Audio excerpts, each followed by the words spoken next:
Hello, everyone. Welcome to the 77th episode of The Ruins of Warsaw, which is the finale of our chronicle. I'm Alexandra, and I'm the storyteller. Hi, I'm Dolores, and I'm playing Janina of Clan Brua. Hi, my name is Faye, and I'm playing Beatrice of Wozniak of Clan Malkavian. And as always, we have partners with us, helping us with tech and managing chat. And he's been doing it for the previous 76 episodes. So thank you, partners, because without him, we would not be able to manage the technology around the stream at all. So it's been great to have his help along the way. And thank you all so much for joining us for the epilogue to our chronicle. We had a pretty dramatic episode last week, and I'll get into the recap in a moment. And today we're going to finish up and wind down and bring to the close the remaining plot lines and interaction to, in the end, say goodbye to our two kindred. So let's start with a recap of what happened previously. Janina arrived at the mansion of Lady Leocadia, accompanied by Ziemowit, who brought them there, as well as the Sabbat bishop and Nastia, who at the time was very cold towards Janina, still hurt by Janina's very successful attempt to hurt her. Janina was given a room and left there for some time. And she was visited by Ziemowit, who had a brief conversation with her, inquiring about her impressions of the Sabbat. She asked about Bea and learned that the Zimishi considered Bea a despicable traitor whom nothing good awaits. Ziemowit advised Janina to forget about her and not allow herself to be burdened by Bea, even though he acknowledged the familiar ties between them and appeared to respect them. He said on Janina's request that he would ask his sire whether Janina could see Bea. Following that, Janina went to speak to Nastia, and they reconciled. And Janina shared with Nastia what was happening with Bea and how much she wanted to rescue her, exchanging ideas with Nastia on how to do this. Meanwhile, Bea endured torture for betraying Lady Leocadia's trust and conspiring against her with the Camarilla, and even worse, Clan Tremere within Camarilla. Eventually, the torture was stopped by Bishop's arrival, which pulled Lady Leocadia away to speak with him, and Bea overheard bits of a conversation where the two discussed future actions against the Camarilla. Eventually, Bea was brought to be interrogated, and Arek was also summoned to the room to speak to the bishop and the lady.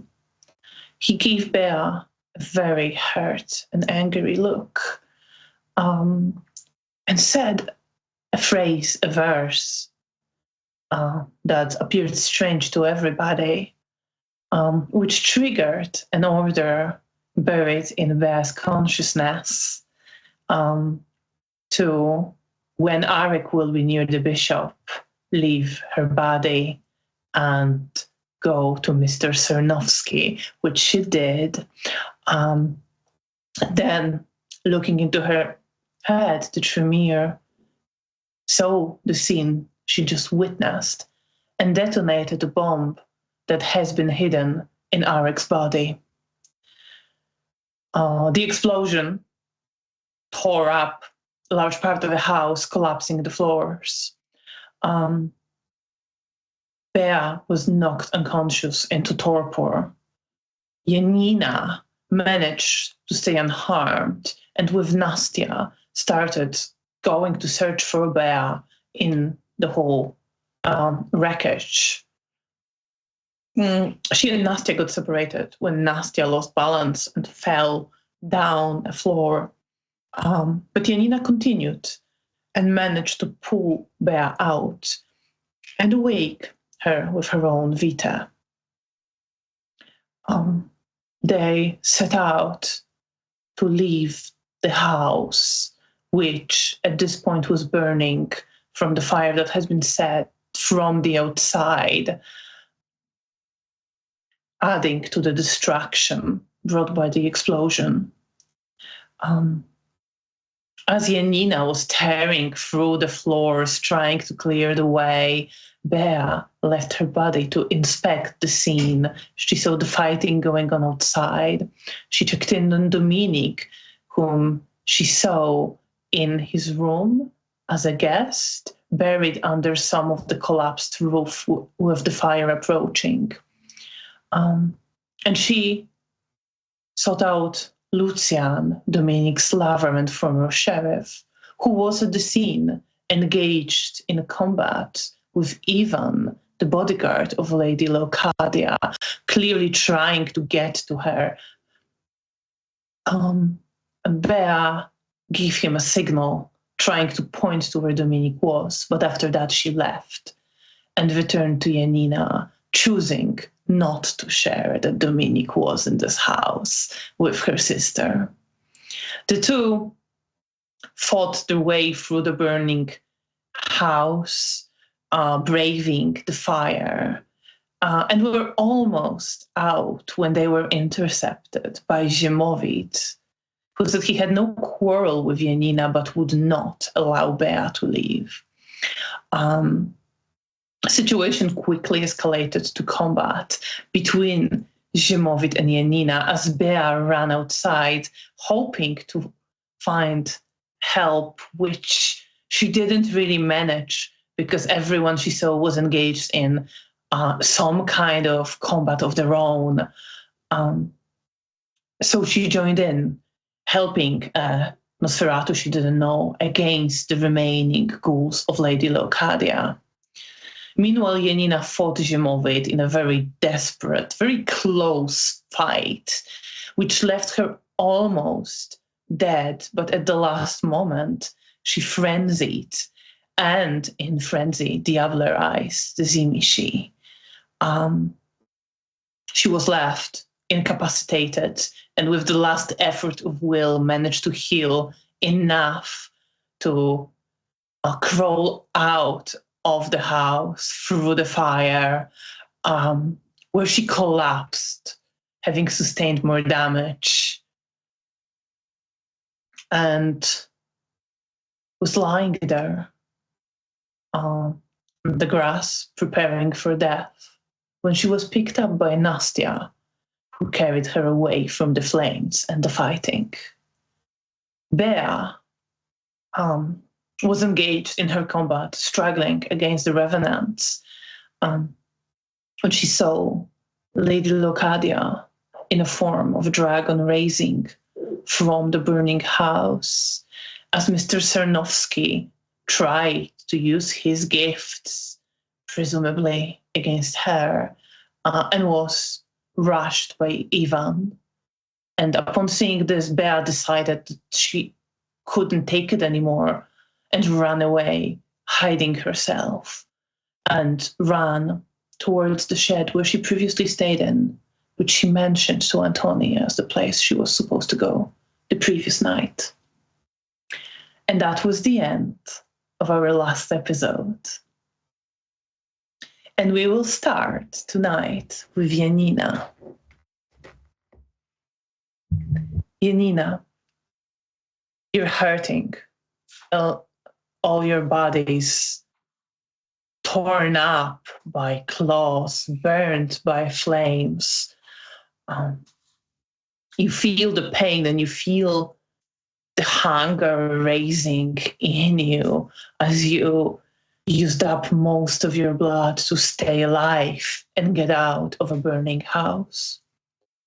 You are carried by Nastya, who holds you tightly and keeps running, leaving behind the fire, shouting the smell of Vita that irritated your senses. She runs towards the woods.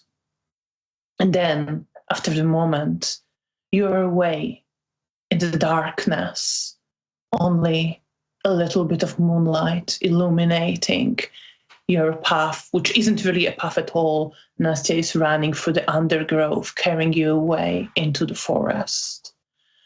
And what's running through your head? How are you feeling? I think I feel like I still can't believe what happened. And I just hope that Belle's safe. I think Belle's on my mind. And Nastya's here with me, so I'm glad that she's safe too. And I think I want to like say something, but I feel so tired that I just hold on her and just want to be as far away from the place for now as I want to be, because I just feel like I'm so hungry and I need to feed soon. And it's hard, like, I try to think about, like, if Bea's safe, if what's going on there, but, like, my mind gets clouded a lot by the thought of blood. It does. And Nastya runs out of the woods and through a field, very quick, moving with a lot of grace on the snow and ice, and then hides you in another woods far away from the mansion. In a distance behind, you can still see the light from the flames, but you are now quite some distance away in another woods, where Nastya lays you down on the snow, looks at you. We're safe now. How are you? Are you hungry? I like give her a smile and I say, I killed him, and I smile. But then I like start to talking about like that I am hungry. And I think like when I'm talking, like I don't make much sense. Yeah, when you say you killed him, there is this moment when Nastya freezes. But then she continues. She considers something as you're talking a bit incoherently. And she says, lie still, putting a hand on you. And you see that she sits down on you, holding you down with one hand. And she raises another hand to her mouth, ripping her wrist open, holding you down with the other hand, and brings her hand to your mouth. Drink. Oh, I'm not protesting. I will drink it. Well, in that case, roll your one die of self-control with difficulty 8. Do you wish to spend willpower? I don't think I'm gonna spend my last willpower. I'm Would saving you it. not, to keep Nastya safe? Oh, that's true. Oh. Well, you said it. Yeah. Well. Yeah. Well, I spent it, but I got like a 1 on my dice. So. Okay. So it's not a botch. It's not a botch, but it's not a success. It's not a success. So you start drinking and drinking, and I'm gonna have to ask you to roll your potence, brawl, Okay, just give me. and strength against Nastya. But I'm using my -5 penalty, right? No, because you're in frenzy. Oh, okay. Okay. What did you say? Brawl, potence, and strength? Yes. Okay, and I will have to roll strength again. What's the difficulty? The difficulty will be 6. Okay. In that case, -2. I have 5 successes. She has 1 more. Okay, So, good for her. Good for her. Good for her. Yeah. She still gives you 5 blood points. Oh, such a good girl.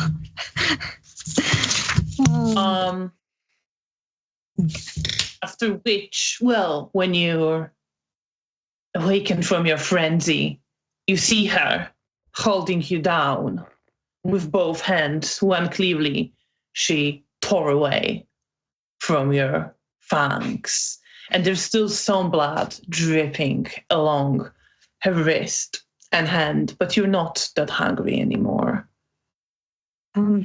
I just look at her and I say, I'm sorry. I'm just so hungry. Sorry I hurt you. It's all right. You needed it. Yes, I did.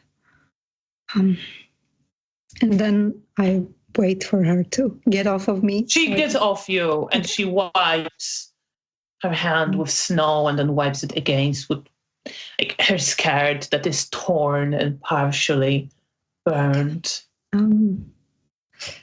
I just try to sit down next to her. She helps you sit up. And I hold her hand. She holds your hand. Thank you for not leaving me there. Of course, I told you. I'd destroy anyone who stood in my way. You're cute. As are you. And I give her a smile. Always and I thought leave. you were cute. Oh, and I put my hand on her shoulder. And she leans against you. And just rests like that for a moment in silence. Do you know what happens now? Well, I don't know. I need to find if the bishop survived. I need to know. I know, I understand. Do you think Bea survived? We make one call. I think it's gonna be it. I don't know. I have never seen her. Okay. All right. What happened? Well, I found her and some, I think, ghoul, and we were making our way to the exit. We were almost there, but then Ziemovit found us and he refused to let me leave with Bea. So I had to fight him, and I told her to run away, so I guess she did. I don't remember. I did. You see the pain. I'm sorry. His face. I'm sorry, but I wasn't the one who attacked us first. And I also killed him in frenzy. But he would kill me if I didn't. You would have. You were stronger. And she kind of laughs without joy and shakes her head. You're so strong and independent.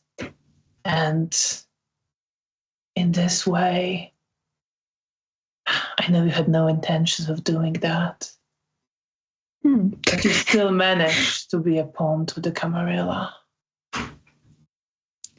Yeah, well. And the ancients that stood behind it. Well, To be honest, I have no idea what exactly happened, so I didn't bring them there. I know you, Nina. It's just... I can't hold it against you.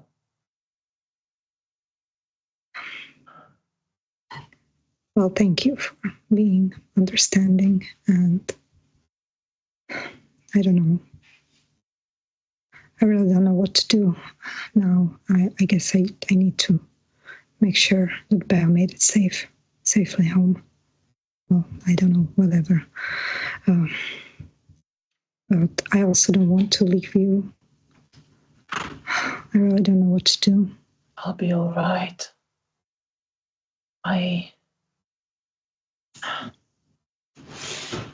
You're going back to the Camarilla, aren't you? To be honest, I just don't know. I want Bea. I'm not sure what to do. Will not find a place in the SWAT. I know that. Not after all this. I know. But I need to know what's happening with her. If she's safe, and talk to her. I don't know. She's my sister, so I have to figure out what to do. I don't know. I'm still thinking about leaving this place. I don't know. Living in the forest doesn't seem so bad an idea right now. And I give her a smile. She smiles at that. I'm not sure if I'm one for living in the forest. I know. She looks to you and there is a pain on her face that she's not hiding. I have a lot to process. I understand. Do you want time alone? I might need to leave the city for a while. I understand that. But I will always remember you. And I love you. And I love you too. If you ever want to look beyond the Camarilla, you know who to ask. You know how to find me. I know. Let's meet up someday again. I'll be waiting. And I give her a kiss. She gives you a kiss. Says, come. You're still really hurt. I'll help you get closer to the city. Oh, thank you. And I hold her hand and walk. And she helps you walk through the city, guiding you towards the center of Warsaw and Hotel Bristol. Meanwhile, Bea, you are running towards the shed, leaving behind the fire and fighting. You still hear the roaring of the flames, the creaking cracks and the house collapsing. And you're headed towards the garden shed where you previously stayed with Isidore and Janina and Zoya. What's on your mind? I think for a while it was almost just pure fear and emotion. But I think as the distance behind me grew, it turned back to Janina. And I'm scared for her. I realized as I'm getting further and further away that I left her with Zhimova. I don't even know if she's alive.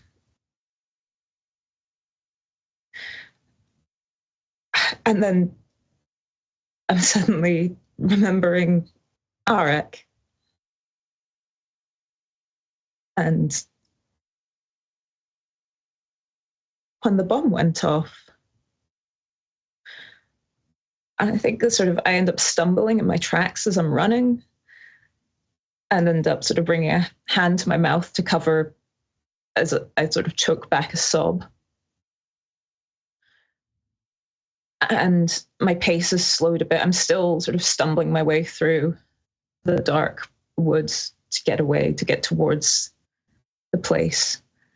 And I'm trying to stay quiet, but there's just tears running down my face. And you're still using your gifts. And you get to the garden shed. It is open. It is still secured against sunlight as you secured it. You don't think people have really been there or using it. I think I stumble inside, maybe glance around once I'm inside and sort of past the doorway. Because I've no time, I have no idea what time it is, what time of night it is. I lost track of time while being tortured. So I just sink to the floor, feeling just the pain through all of my body from the torture, from the fire, from the explosion.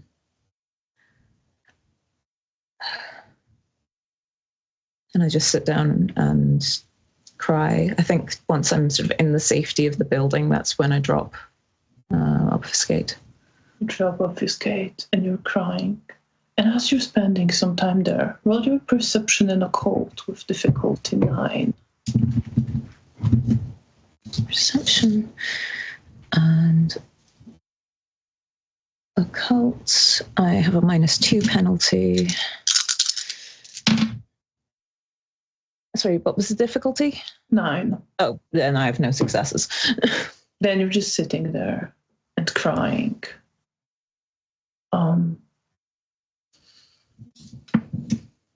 You hear footsteps carefully approaching. After some time, not immediately, but there are footsteps carefully approaching the shed. I suddenly go sort of silent and freeze. Someone is still coming towards the shed. I think I activate obfuscate again. I just feel so vulnerable and so scared.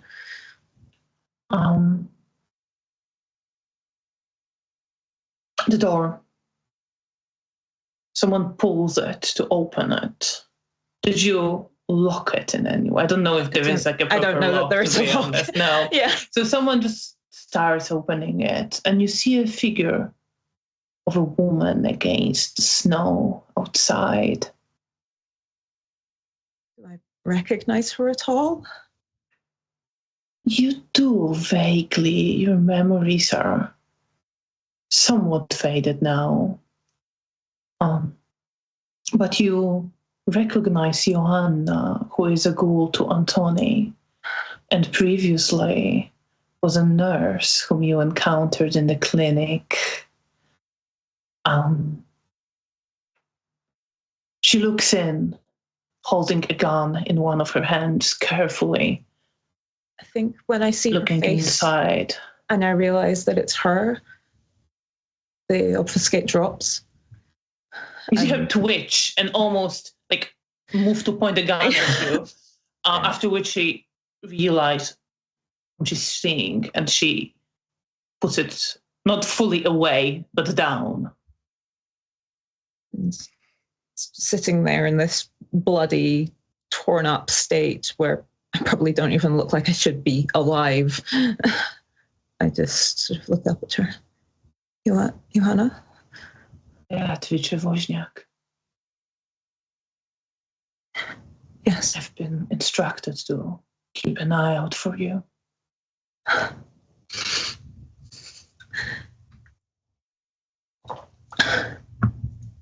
Thank you. Thank you. And I move to sort of try and stand, although it's painful. Sort of have an arm sort of wrapped around the top of my torso. My clothes are basically in shreds at this point. I'm kind of more blood and muscle than skin in some places. She looks to you.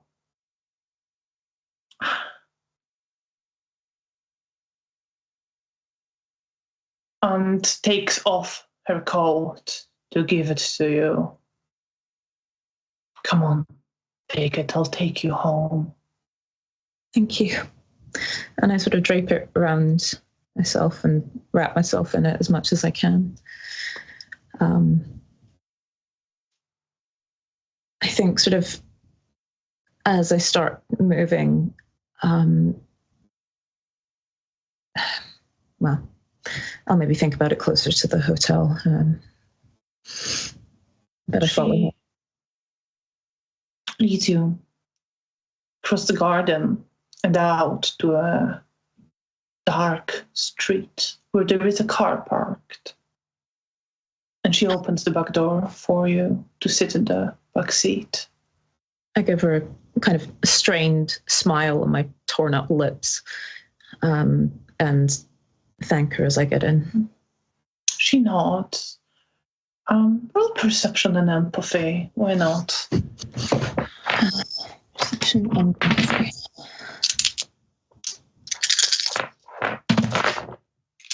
Difficulty 6? Mm-hmm. Difficulty 6, yeah. 6. Does insightful or hidden pain apply here? Yes.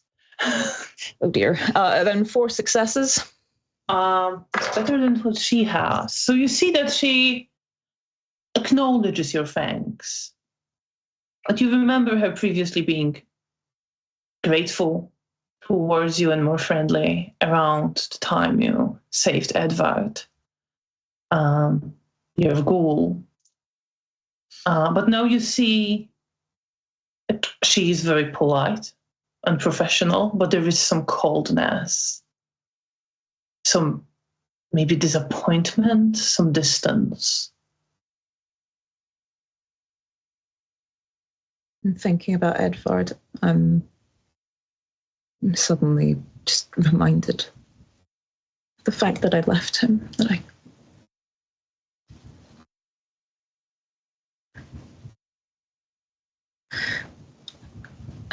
turned to her. Edvard, is he?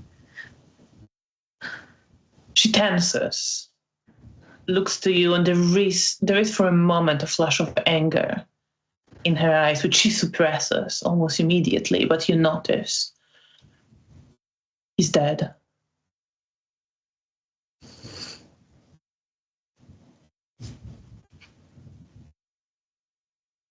Took his own life. I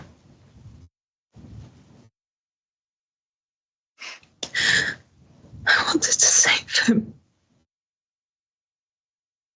You see that she suppresses some kind of reply, which probably was going to be quite harsh. Just nods her head and says, I'll take you home, Miss Wozniak. And more to myself than to her, I whisper, I can't even do that right. And I just bow my head and try and keep my crying as silent as possible. And she's driving you towards the center of the city and Hotel Bristol. Janina.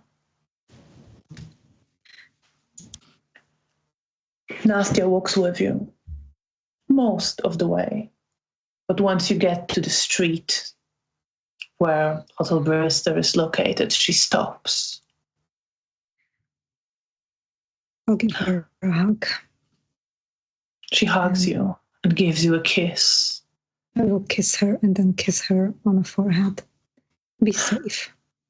We'll meet You again. too. Yes, we will.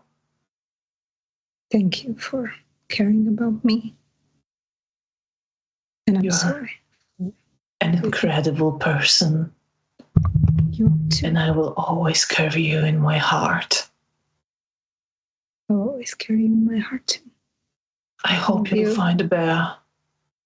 And I hope you find people you care about, your bishop and others. And I'm really not, I don't feel like I hate the Sabbath and I don't really hate the Camarilla. I guess I have people on both sides that I care about. And now I do as well. Okay, go. I want you to be safe, and we'll meet again, I promise. Take care of yourself, Janina, she says and starts walking. She turns around, blows you one more kiss, and then starts running I'll watch her away. disappear. You see her, you she's- watch her disappear. You see her glancing back a few more times before she needs to turn into another street. Wave at her once she turns around for the last time. And then... How are you feeling, having said goodbye to her, at least for a while? I feel sad. But I was without her for a while now. So at least this time it was a proper goodbye. And I still hope we'll see each other again. And I just want her to be safe.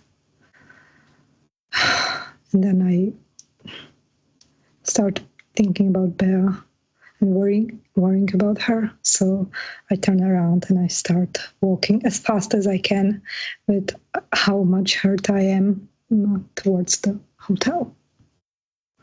As you come towards the hotel, you see that the cafe is closed and there don't appear to be any guests in the lobby.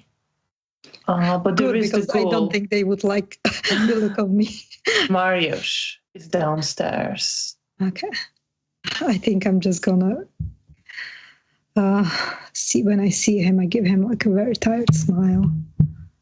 And I ask him if Bea came back. No, not yet. Okay. Glad to see you again, Miss Shivak. Thank you. I'm gonna go take a shower and redress, and I just like nod at him, but I'm in pain and I'm worried now even more. As you're walking up the stairs, you see Antoni sitting at the balcony over the lobby. But he stands up when he sees you. And I stop when I see him. Janina, I did not expect. Well, you weren't sure what happened to you. It's a great story. Tell me what happened. Did you find Bea?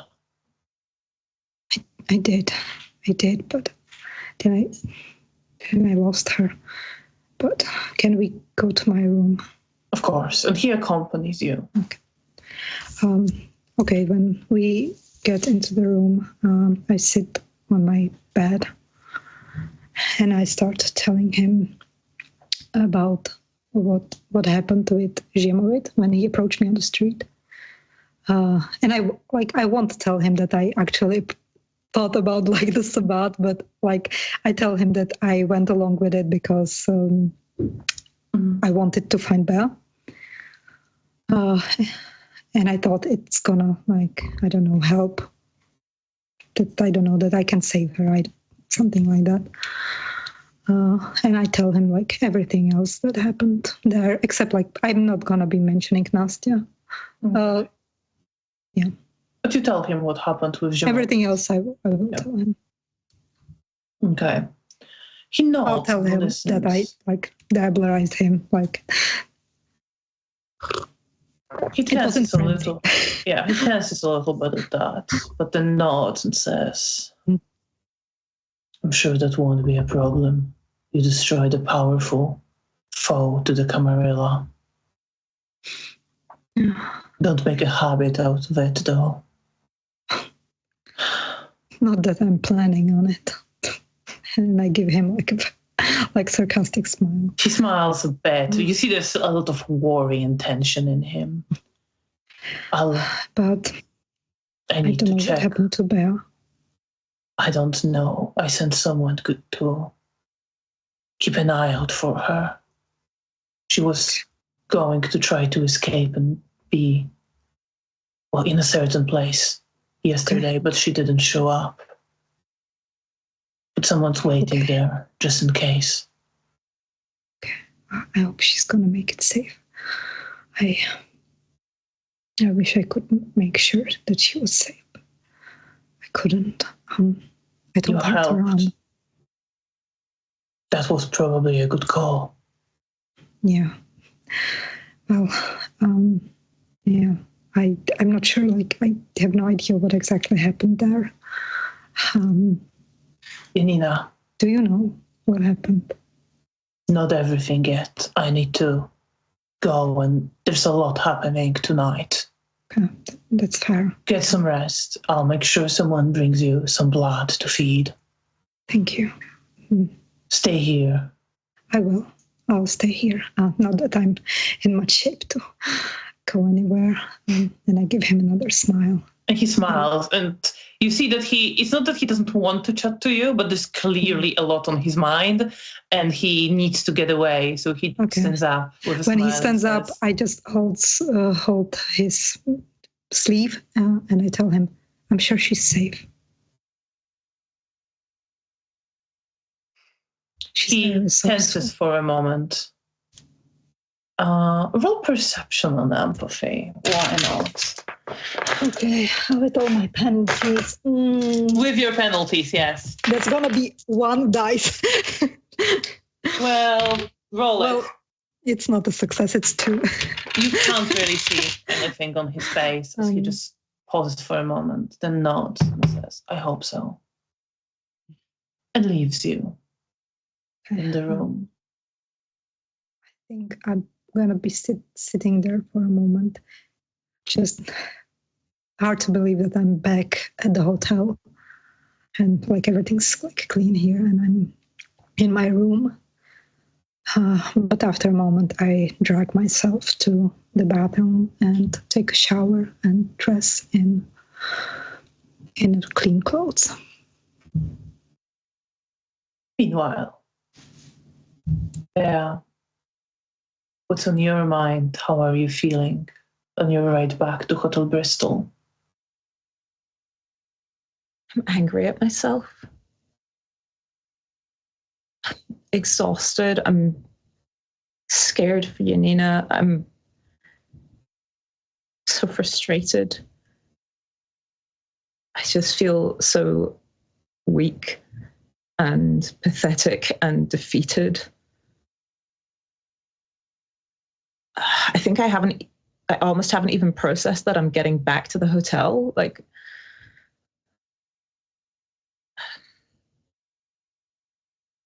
I'm just exhausted.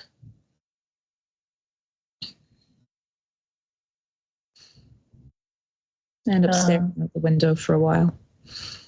And eventually you arrive and park outside the hotel.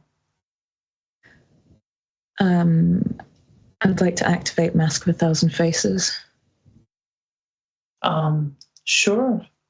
Roll your manipulation and performance with difficulty 7. It will cost you a blood point. Oh, it costs blood. Oh, I forgot about that.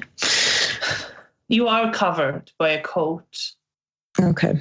In which case, I'm not going to do that.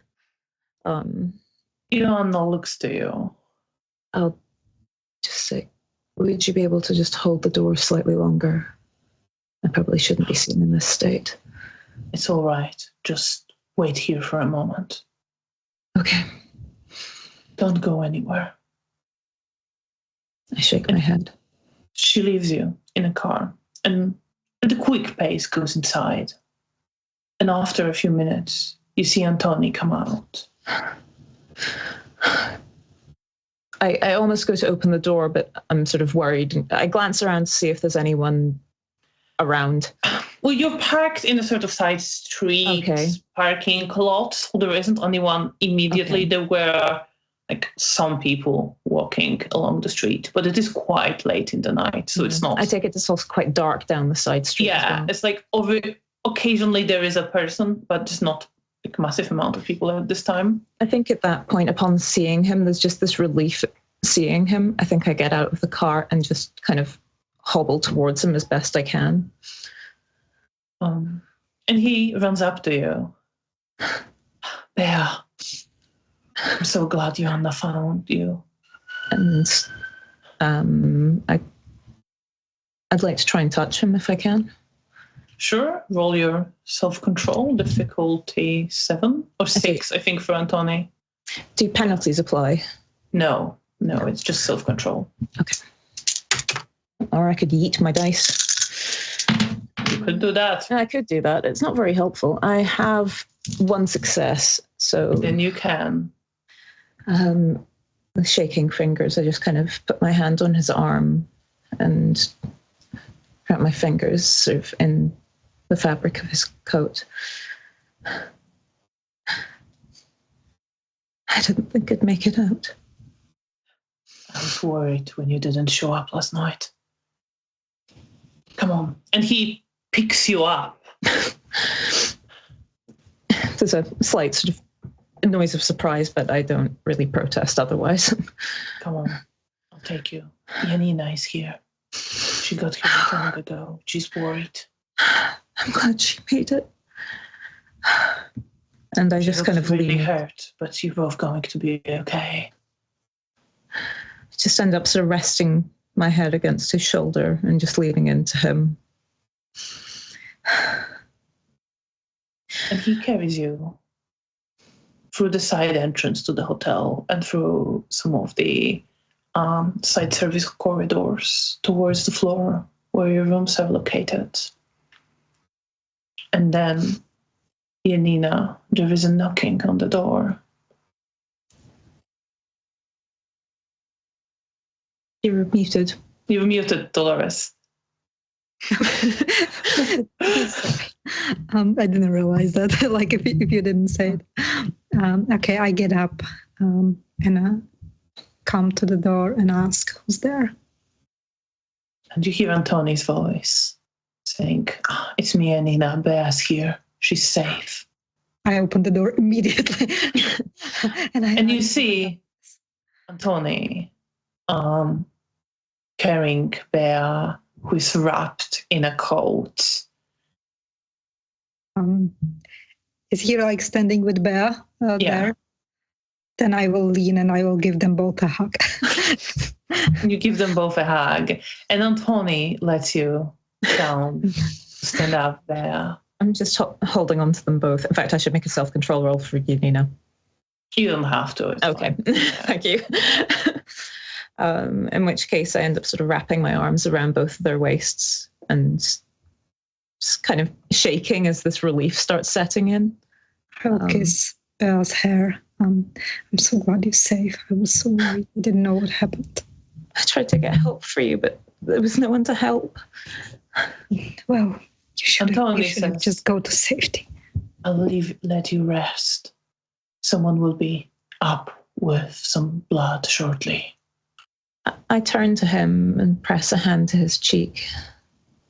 He looks at you. I'm glad you're safe, Bea. I lean in to try and kiss him. He kisses you, but roll perception and empathy.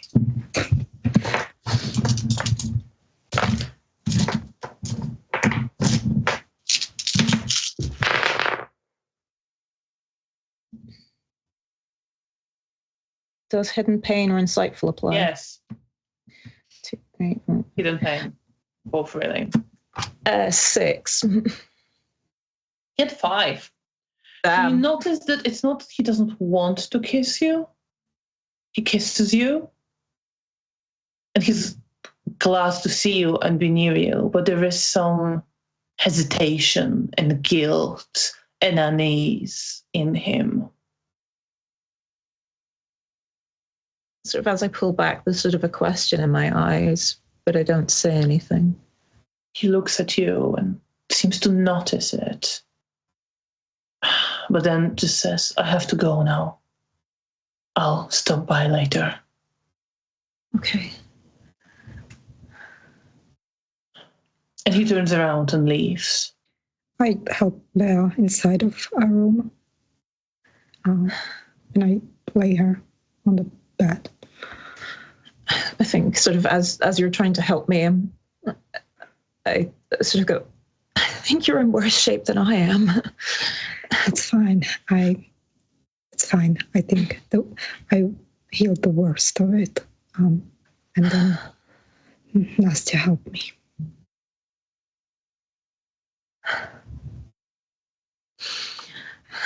I'm so glad you made it. I'm so glad you made it too. I was worried. What happened? I got out, but the Tremere and some others were fighting a lot of the revenants, and I was too hurt to help much. And then the lady's bodyguard came at Mr. Shanovsky, and the lady, she took a new form and she escaped. Okay. But do you know what happened? What was the explosion? I came there looking for you, and I have no idea what happened. The Tremere, they put a bomb in Arak. I think there's shock on Ingrid's face, what? Are you serious? And they put some order in my head. And when we were both in the room with the bishop, he said something, and I suddenly had to go to them with my mind. And when they saw that we were both there, they set off the bomb. That's so messed up. I'm so sorry, and I just hold her hand and comfort her. It's not your fault. You didn't even know what's going to happen.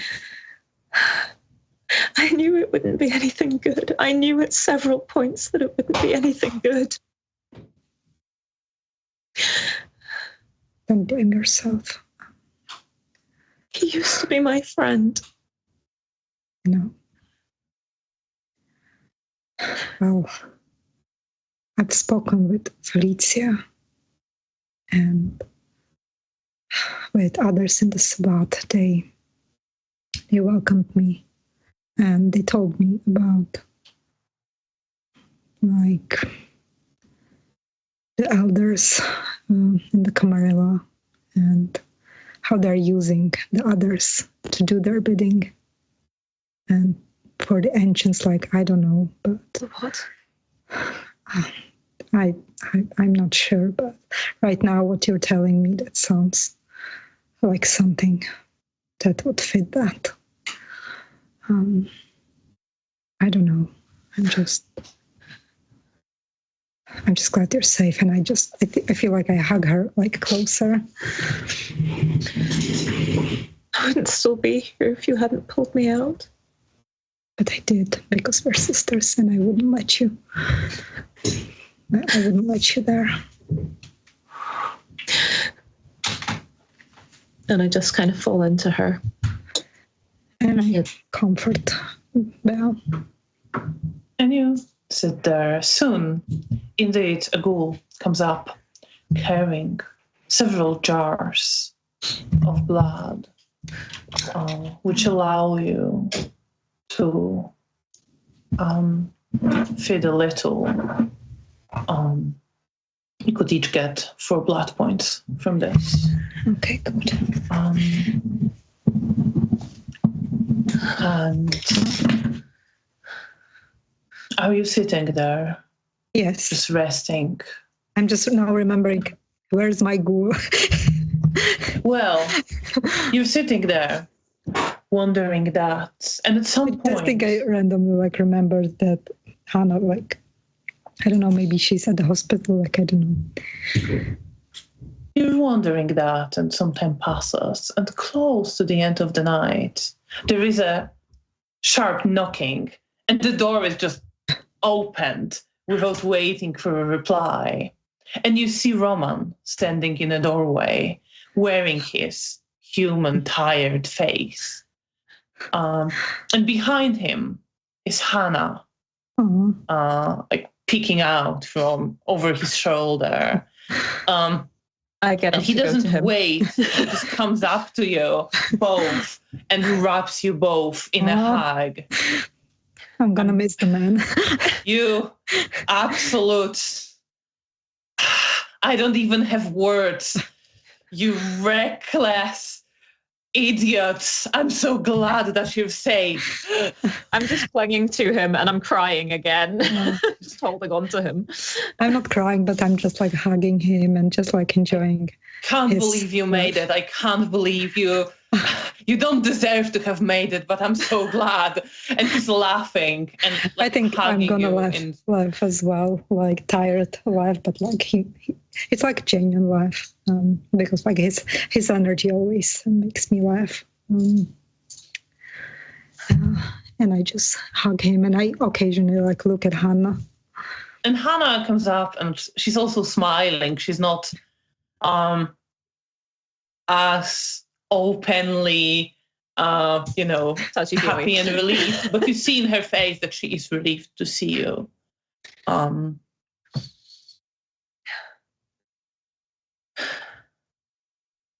eventually, once I've kind of pulled myself together a bit, I sort of look up at him and give him this very wobbly smile and just say, "I'm so glad to see you." As am I, although you're both sorry faces bring me so much stress. I look at Hannah and then at him, and they then say, "Well, thanks for keeping the promise." And I give him a kiss. Of course, me and Hannah, we're good friends now. Aww. She even, witnessed my true beauty. Aww. And Hannah kind of smiles, and she's a bit she looks comfortable with him, but clearly overwhelmed by just how outspoken and out there he is. He's a riot.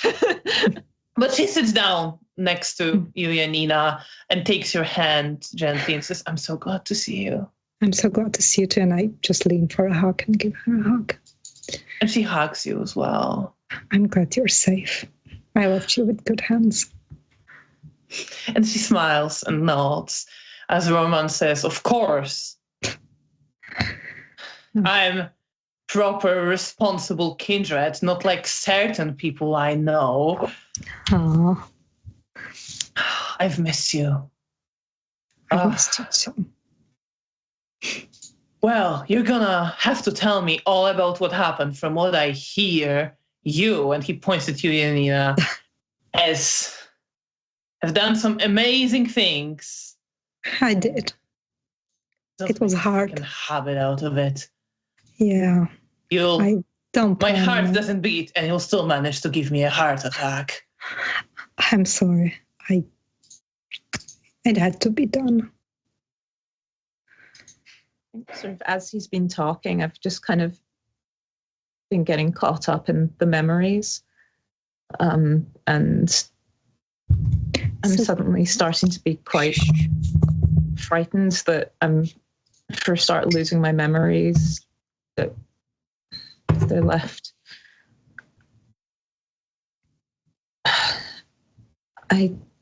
I need to go to my room for a moment. Sorry, I'll be back in a second. Are you okay?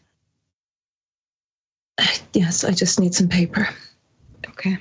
And I help Bea get up. And You probably have some paper in this room as well. Okay, if there is, Yeah. in which case then I don't say that. I just Janina kind of has been writing stuff. yeah, So just, I'm sure if you ask me for paper. And I will Hannah give has you. been practicing writing, Okay. so there's writing supplies.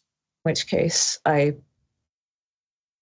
just want, as soon as I get sort of paper and a writing implement, I just start scribbling things down really hurriedly. And I write down about my son. I write down about my husband, my life. I write down about what the Tremere did to me,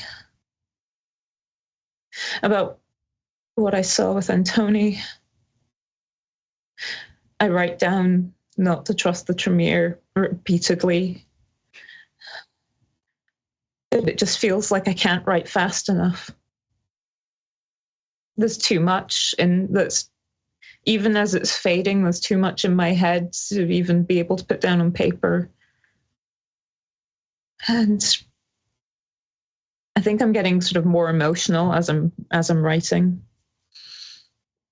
And there's just pieces of paper sort of like not quite getting tossed to the side, but just ending up in quite a messy pile next to me. I will get up and like kneel next to Bea. Do you need help? I don't know that you can help me with this one. My journal's gone. I'm sorry. We'll start a new one. I will. Yeah, I remember. will, says Roman. I remember everything you told me, so we will recreate it. Tell me everything you want. Well, if you won't want. Be able to.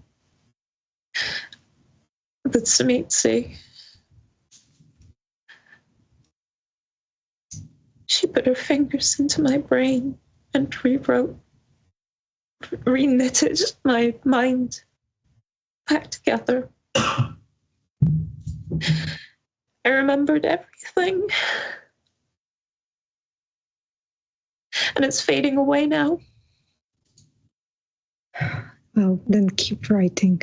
Do you need time alone so you could write everything? Don't leave me, please. Please don't leave me. And I sit and I put my hands around her waist or like shoulders and just like comfort her. And Roman stays as well. And he puts his hand on your shoulder, Bea, and just says, "You keep writing or talking." We're here. And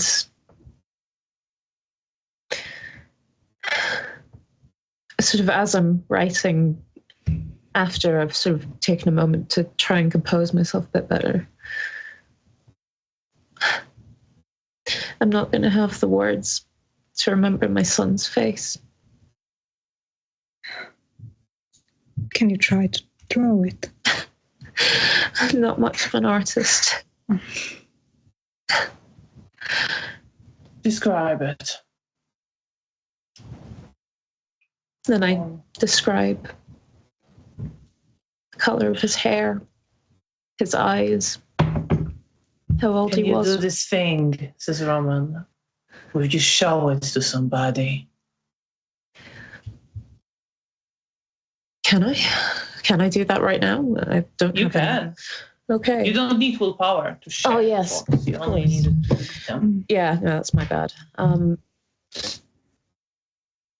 In which case, since he prompted it, I'll look to him. And I want to share my little boy with him. Then roll your intelligence and subterfuge with difficulty 6. Oh, Roman could change his face into your little boy. That's horrific. Sorry, I was trying and failing to do maths there.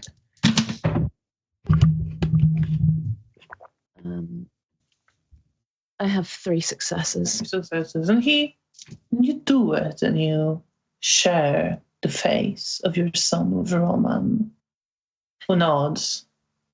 I think it ends up being just this scene from a memory of holding him in my arms, maybe sat in a rocking chair, or just a small chair in our home. It's daytime. and the soft light falling on his face. And I'm humming. And Roman considers it and says, very seriously, unlike him, that's a lovely boy.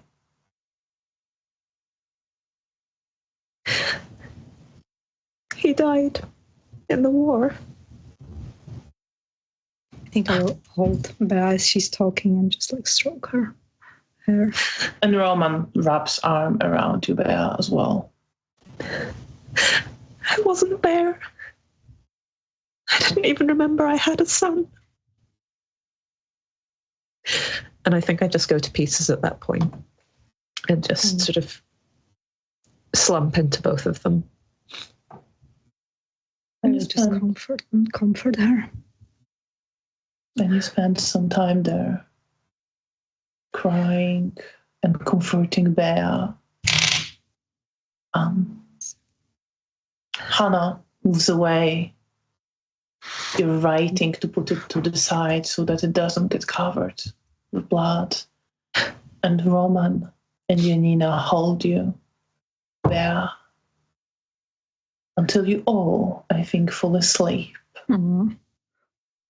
And over the next few nights, you get time to rest and process, feed a little. A ghoul comes back with some more blood. Magdalena, the Tremere, stops by, bringing some blood for you as well, expressing that she's happy to see you, especially you, Janina. Roman leaves for a bit, but comes back, not leaving you alone for long. And Antoni stops by a couple of times for a brief moment to check in on you, inquiring about your well-being, but never staying very long. From the rumors passed on mostly by Roman, you learn a lot about what happened during the night Lady Leocadia's house was attacked. You learned that during the attack, most of the ghouls brought with Lady Leocadia and assisting her were destroyed. You learned that Zoya with Mr. Cernovsky killed Ines, the Assamite. And both managed to come back in pretty bad shape. But still around. You learned that at the same time, Camarilla also attacked the Sabbath Haven at St. Augustine's Church. The attack was led by the Bruja and Gangrel Primogen, and Isidore killed Florian, while many of the ranks of the Sabbath were destroyed as well. However, Jagoda, Zygmunt's other protege, the Gangrel Hound, was also killed during the fighting. You also learn that Lucian has died during the attack on Lady Leocadia's mansion, and there is no sign of Dominic anywhere. Finally, you also hear from Roman that several of his clan were lost during both attacks, and one of the Tremere who recently arrived in the city perished as well, killed by Lady Leocadia. What's on your mind during this time?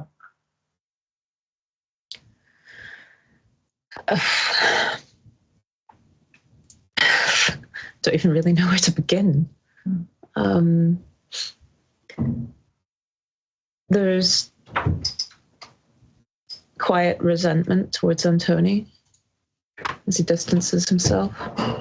There's relief that for the people that did return, that I'm glad that Isidore made it. I'm glad that Zoya made it, actually. I'm still very cautious of Mr. Cernovsky. There's almost actually a bit of fear that he's still around. I'm sad for those that we lost.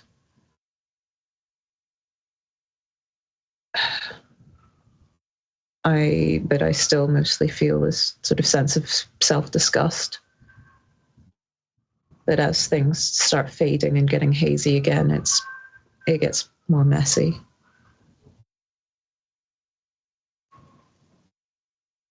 And you, Janina? I think I mourn the people that we lost, that I care about. Lucian, Dominic, even though we don't know what exactly happened. But I feel like I failed him, like we didn't help him. And Jagoda, I feel like it's my fault in a bit because like I wasn't there to help. But then I also know like that I can't be at two places at the same time. That if I wasn't there, Bea wouldn't made it. So Bea's more important than that. So just a lot of loss. I miss Nastya, but I think it's better for her to disappear for now. And I miss everyone that we lost along the way. Daniel and Tamara. But I feel like I avenged them in a way. So that brings me peace. And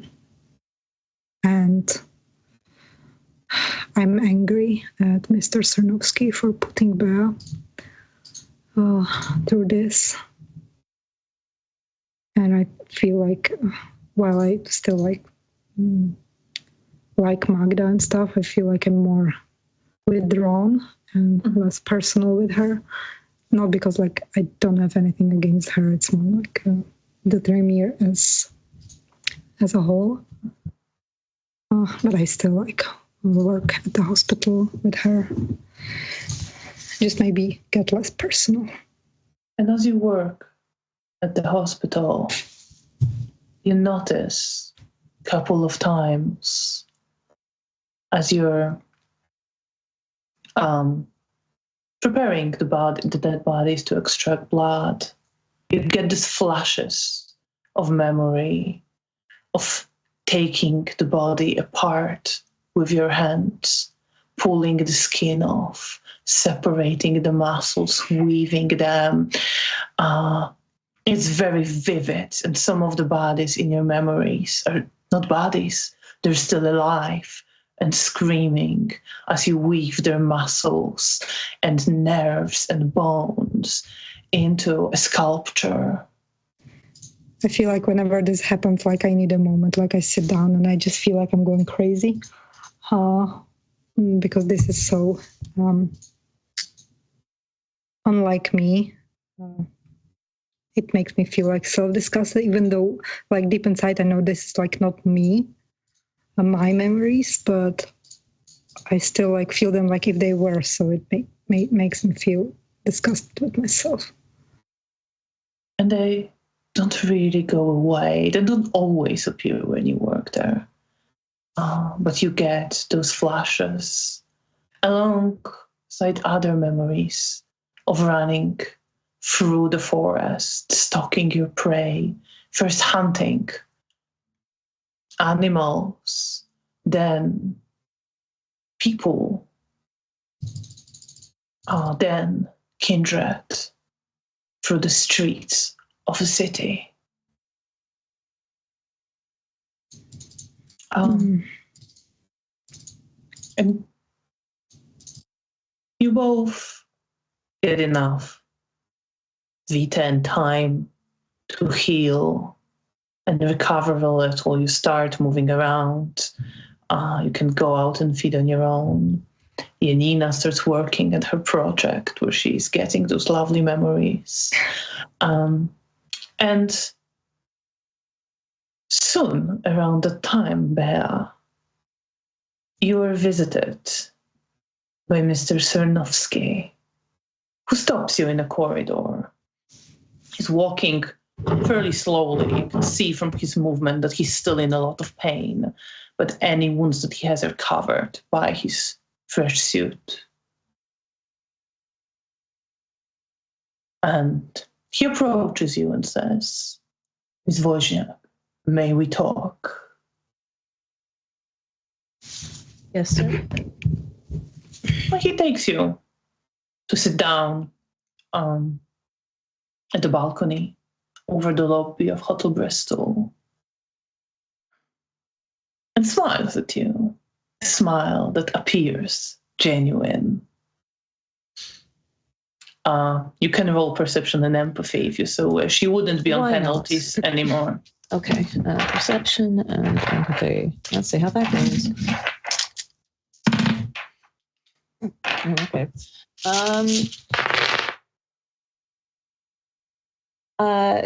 Does insightful or hidden pain apply? Insightful.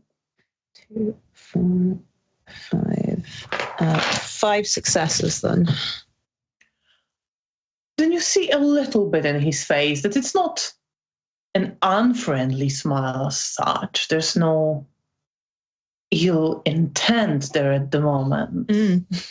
But it is all, there's a coldness behind his eyes and behind his smile that extends also to you, as you think it might to a lot of people. And he says, I would like to congratulate you, Ms. Wozniak, on performing your task so successfully. Thanks to your help, we were able to accomplish a lot of Camarilla goals. Thank you, sir. And my clan needs allies who can act with tenacity and boldness.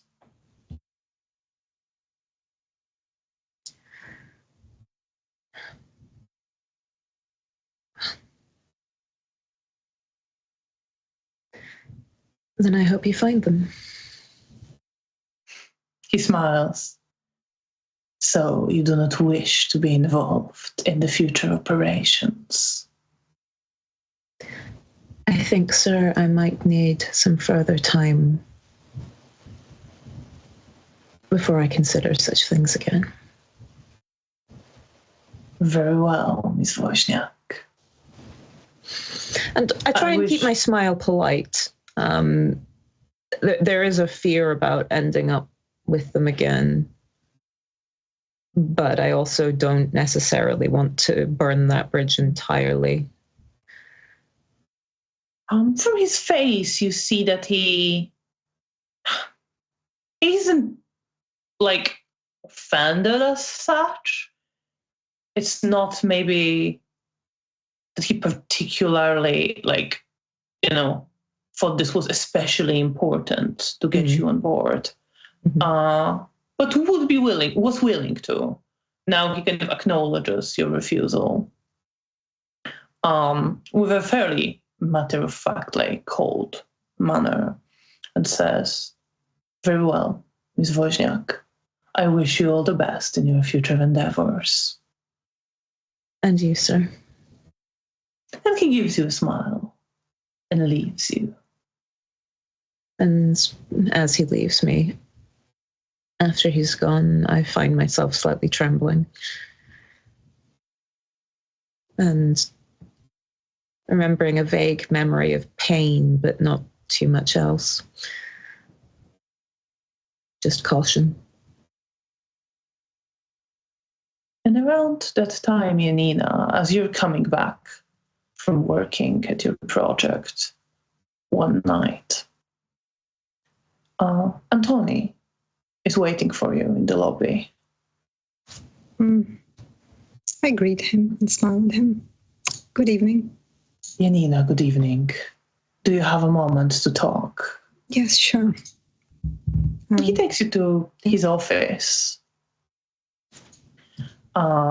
gestures for you to sit down, I do.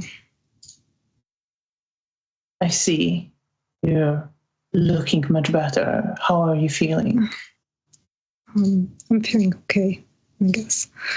Consider everything. I'm healing and being productive. About that, there's something I'd like to ask you. Of course. Ask. I need people to work with me now that many are gone. And if you're willing, I would like you to join me as one of my hounds to continue the work of your sire. And he smiles and looks to you. I know you're unruly. Bring it the big guns. Yeah. I know you're unruly, Janina, and that you will argue with me and might even run off to do something completely unauthorized if you think you know better. But I feel that knowing this, I know you and can trust you. And I need trustworthy and brave people by my side. Well, it's a good offer. I guess I can give it a go. Well, let's give it a go and see how it goes. Yes. Let's see how it goes. I'll promise I'll try my best to not put you in trouble. Well, let's see which one of us gets tired of the other first, shall we? Oh, yeah. How are things with you and Bea? I'm sorry if I'm asking too much, but she seems, I don't know, like you don't have as much time for her anymore. You see this darkness on his face, and certain guilt. And he sighs and says, well, it has been some busy nights, but there's more to it. What's wrong? It's complicated and not great, but I think I should speak to Bea first. Yeah, I should have done that already. You should have. That's my advice as your hound. He kind of smiles, shakes his head, and I suppose this is the kind of support I need as well. I can promise you we'll have it. And please talk to her. If you're not happy, just be honest with her. She might be hurt, though. I think it's better to be honest than pretend if you're not happy. Just talk with her. Don't leave her hanging on. You're right, of course. This is not right. Thank you, Janina. Thank you as well. I look forward to working with you. And he extends his hand for you to shake. And I'll take it and shake it and give him a smile and nod and go. And you become one of the hounds in the Camarilla. Promotion. And I think this is a good time for a break. Yes, I want to pee so much. Thank you everyone for watching. We will be back in about 15 minutes to continue the epilogue to our story. So please stay with us and we'll see you after the break. Bye.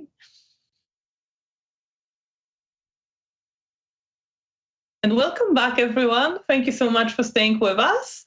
And let's continue the finale of our chronicle. So Bea, not long after that, Antoni comes to see you. He knocks at your door and comes in with a serious expression on his face. I'm actually getting to be surprised to see him at this point, almost. I think there's just like a tiredness there for me at this point. I just kind of looked at him. Yeah. Well, there are several things I'd like to talk about. But first, and he reaches towards a pocket on the inside of his blazer. It takes out the pages that you tore from your journal and some pages written in his hand when you told him the story of your mortal life and your son that he wrote down. I'm sorry I haven't returned it earlier. This belongs to you. Thank you. And I take it with a shaking hand. He nods his head. I owe you an apology. I've been scared of talking to you.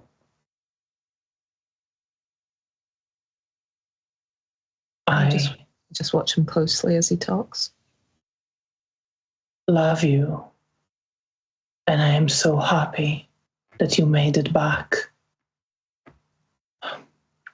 But I cannot be with you any longer.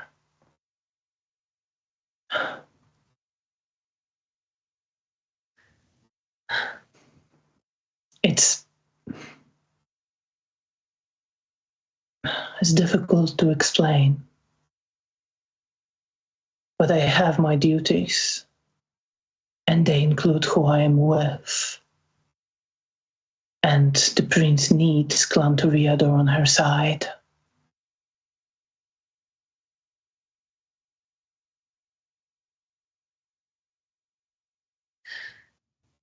I don't, by choice, I would not leave you. But I must do what my prince requires.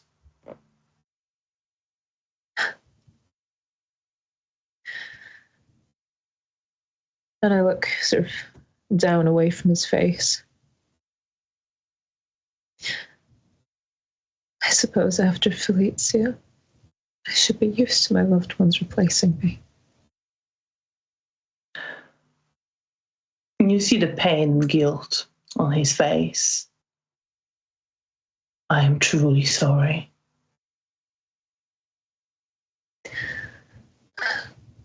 I do not see her as a replacement of you.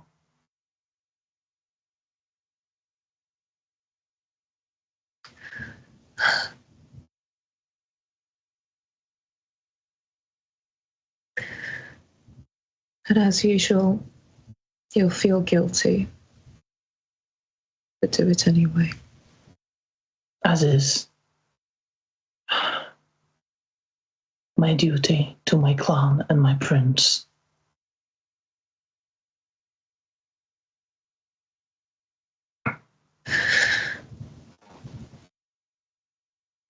Was there anything else you wanted? No.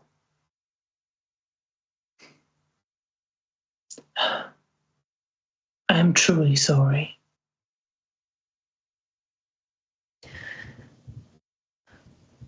As am I. Sorry? As am I. He nods his head. He looks to you for a bit longer and says, I leave you in peace. The sight of me must really annoy you right now. And he says it with like seriousness and the guilt and acknowledgement and makes to leave.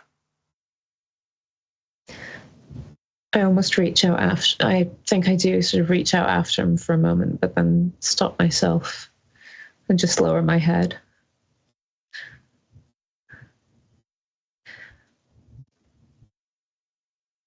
And once he leaves, I lock the door behind him and I just break down and cry. sort of watched this coming in some ways. I'd watched him be distant and guilty. On the night I'd returned when I kissed him, I felt it then, but it still doesn't stop it from hurting.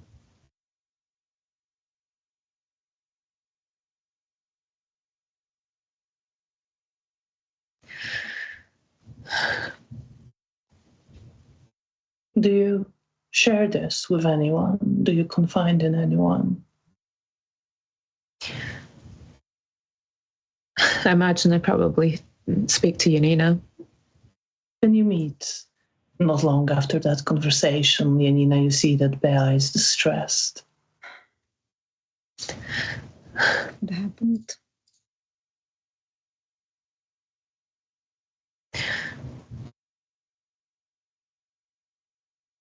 He's left me.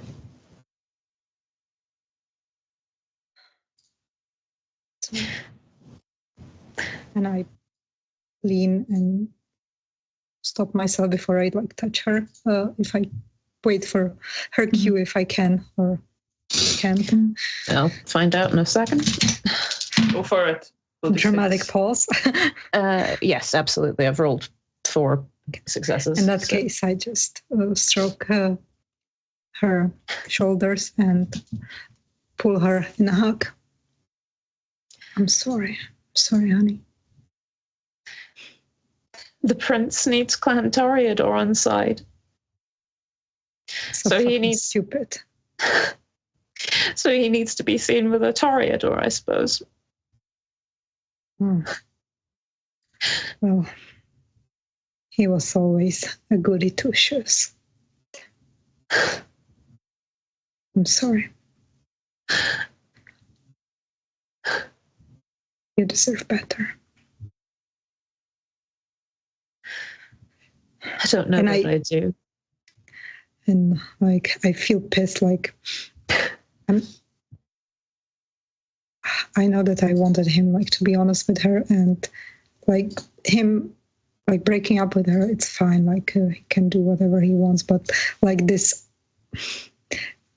the reason for him breaking up being this, it just makes me so mad. Is he stupid?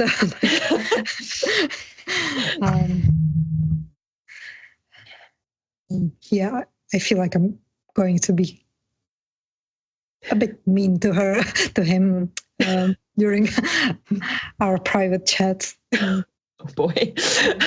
So you do take it up with him, which was going to be my question. Yeah. What do you say? I think I would just tell him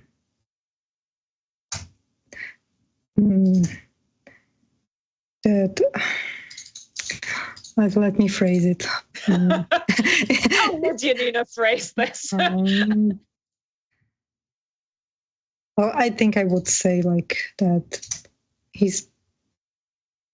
that it's stupid, that he should think about himself, that if he really doesn't want to be with her, then that's fine. But if the reason for him breaking up with her is the prince, then he's really stupid. Well, not stupid, but so lost in his Camarilla. I want to say bullshit, but you can say that. Yeah, I want to say that because then it's his life, his choices, but I would never do that. He looks to you when you say it, I'm assuming you're in his office. Yeah. He kind of leans against the desk and says, "No, I don't think you would. I don't expect you, of all people, to understand this, Janina. No, I really don't. Politics." Yeah, but I think your personal happiness is more important. But I guess that's just me. For many, maybe. Not for those of my clan. Well, I don't know what to say.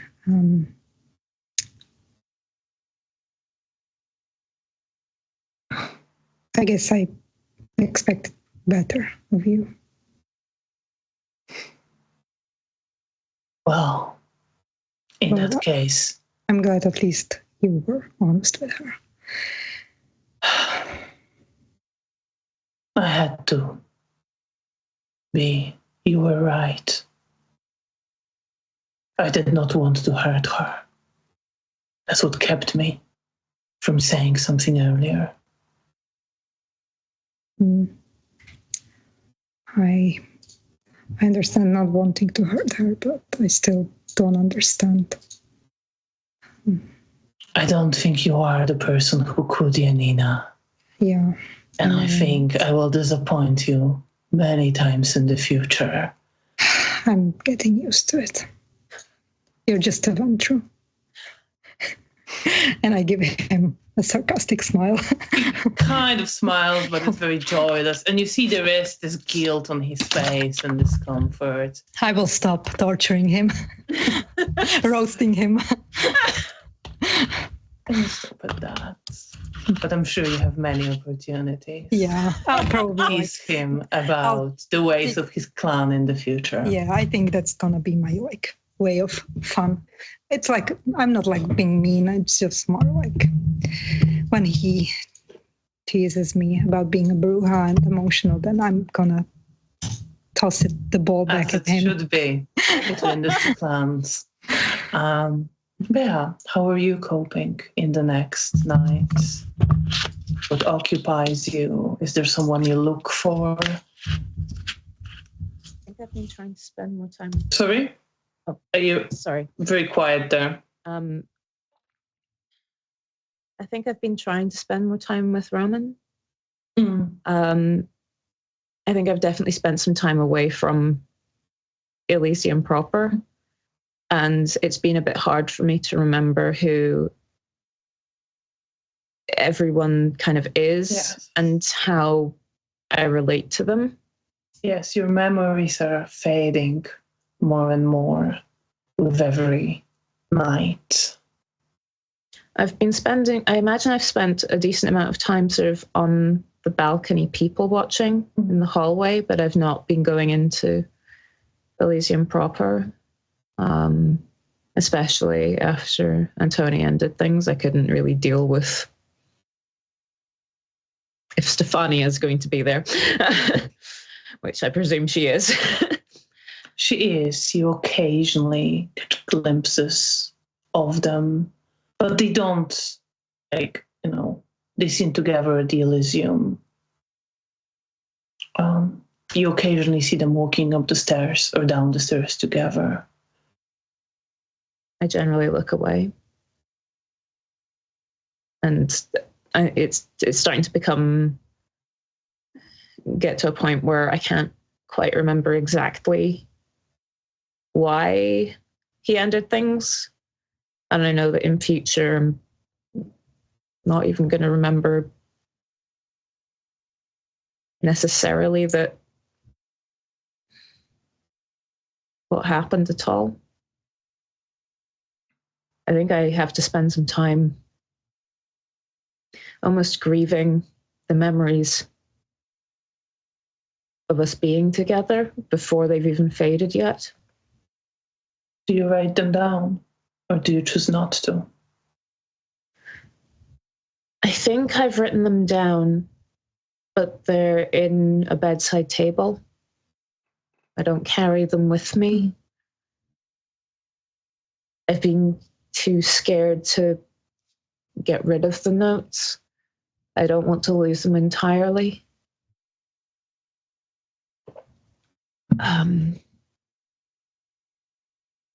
But I can't really bear to look at them. So I think they're half forgotten, but they are somewhere. And you're grieving the memories as gradually, it's not a sudden change, but gradually, night after night, your memories lose shape and definition and disappear. So eventually, It hurts to look at him, but I don't remember why. I know that I love him, and I know that it hurts to look at him.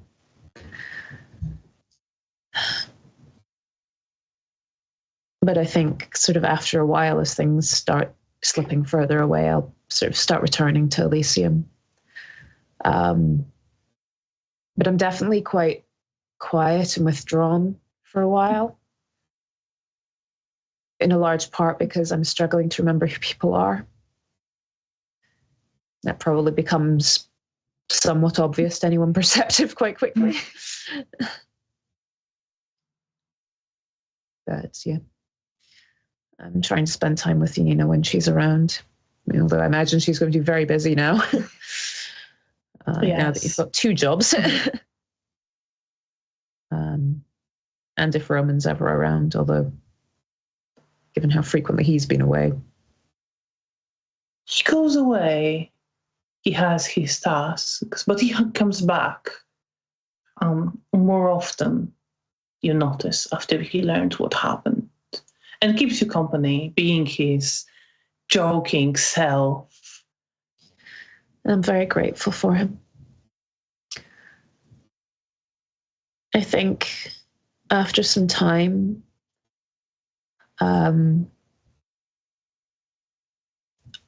ask him if his clan would have any work for me. He looks at you seriously. Well, I'm sure we could find something for someone with your skills. Are you certain?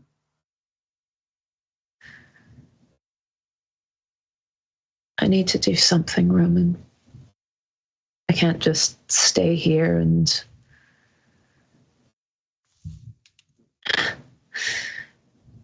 I feel, I don't know. I need direction, Roman. I need something to do rather than just wilting here. And I don't have a sire. I don't have any standing.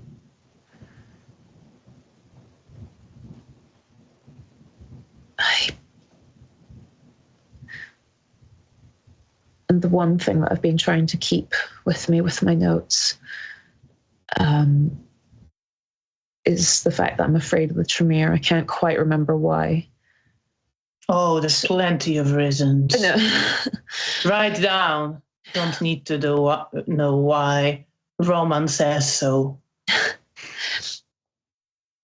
Yeah. But I'm scared that if I don't stick with someone, then I'm just going to end up drifting somewhere I don't mean to. Well, then stick with me. I'll ask around. And put you to work. Thanks.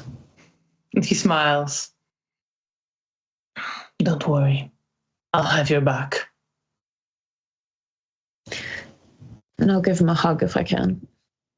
And he hugs you back.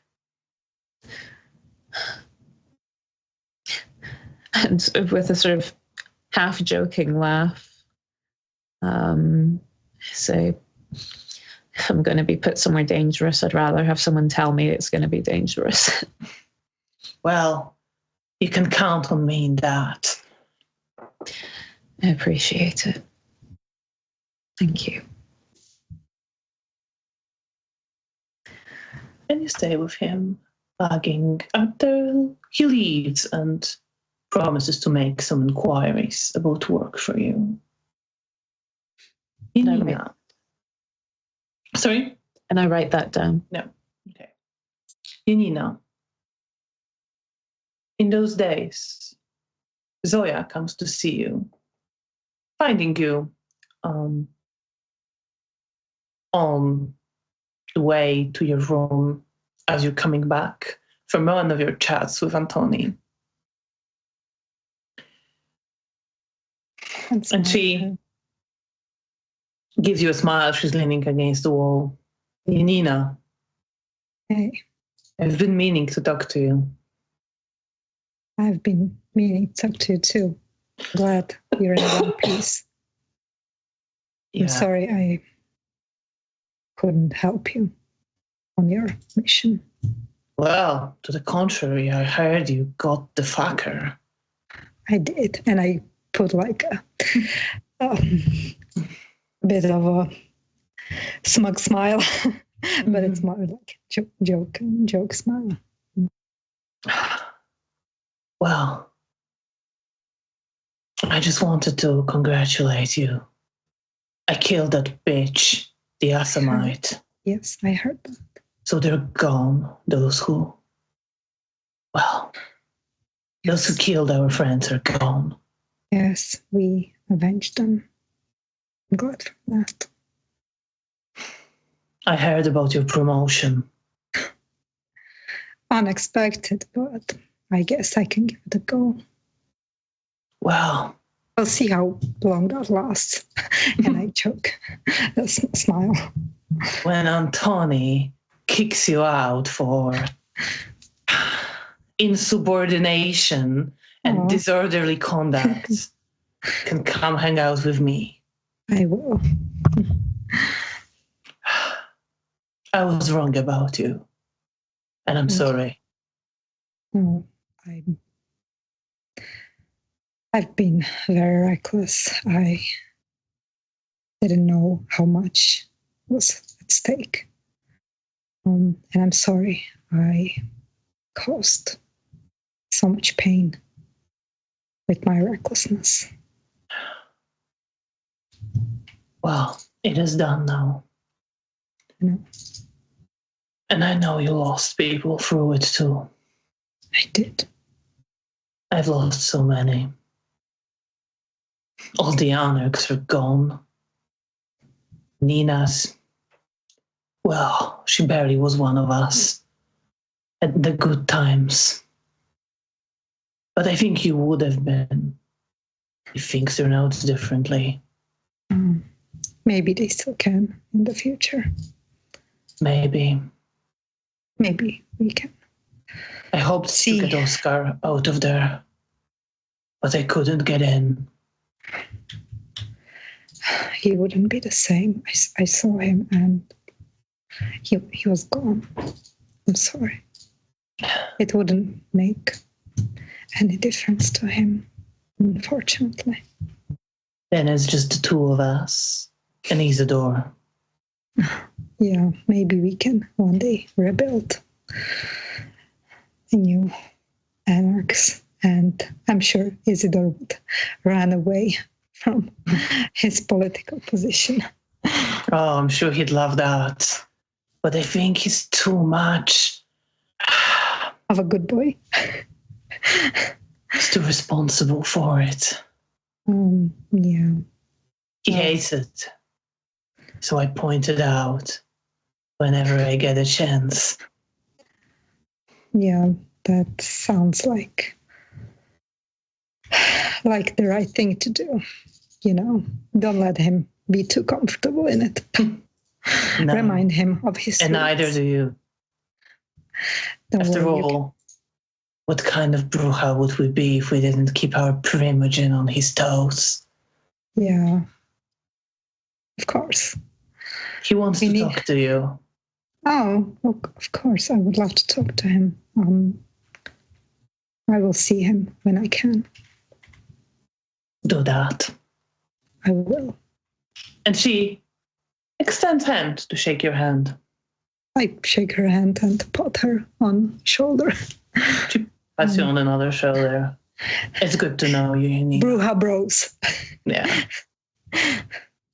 Okay, that's nice. And I'll go see Isidore when he's available. So you get a chance to see Isidore. Not long after that, the next night.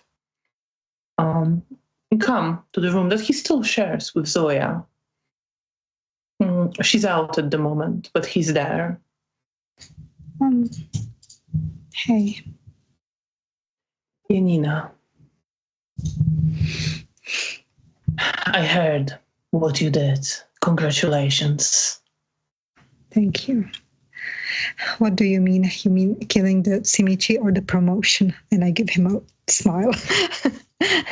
Well, 2 times congratulations in that case.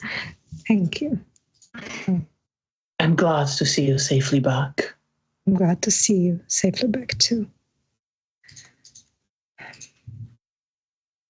I have something for you. What is That's it? why I was hoping to speak with you. Come on in. And he invites you to the room, and he reaches into the wardrobe, from which he pulls out a saber, and he says, "This belonged to Zygmunt. I was planning to give it to you before we attacked the Sabbat, but you disappeared so suddenly. But I still think he would like you to have it."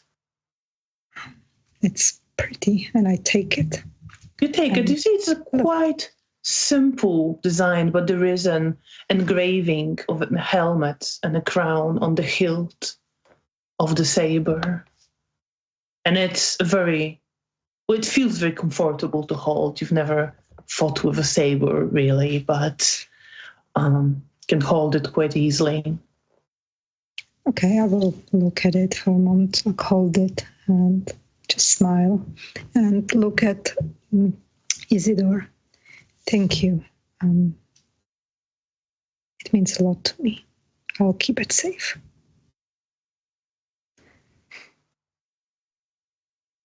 I miss him quite a lot right now, my sire. I know. I know the 2 of you were close. We were, and I think like part of me like remembers like the bishop. Was it the one who? The bishop, yes. Yeah. Okay. Then I like remember that I felt that closeness, but I'm not saying that to Isidore. But I'm in a thought for a moment, and then I just say, I miss him and I miss Iago, that she cared about Zygmunt, so maybe they're both together. I would hope so, if there is something. I know. For one such as us. After this miserable imitation of life. Yeah, well, we'll find out one day. Hopefully not too soon. Hopefully not. Take care of yourself, Janina, and be careful in your new role. Although I know you won't be. We'll see how long that lasts and how much trouble I'm gonna give Anthony. Well, I'm obliged now to tell you not to overdo it. I know. I know I'm no Zygmunt, but if you need help and support, I am the primogen of our clan now. Thank you. And I will help you. I will keep that in mind, and if you need a friend, I'm here for you as well. I'd like that. And I'll take the saber and leave and put it safely in my room. And what the 2 of you notice over this night, as the time moves forward, is that you, Janina, are looked at with quite a lot of admiration. You get several congratulations on killing Zimovit. It's the same with Isidore for his attack against the Sabbat. Quite a lot of people have quite positive attitude towards you now. You even get congratulations from Mihai, although spoken in his usual way. Vaguely veiled insult. It's not a veiled insult, but it is very playful. Mm.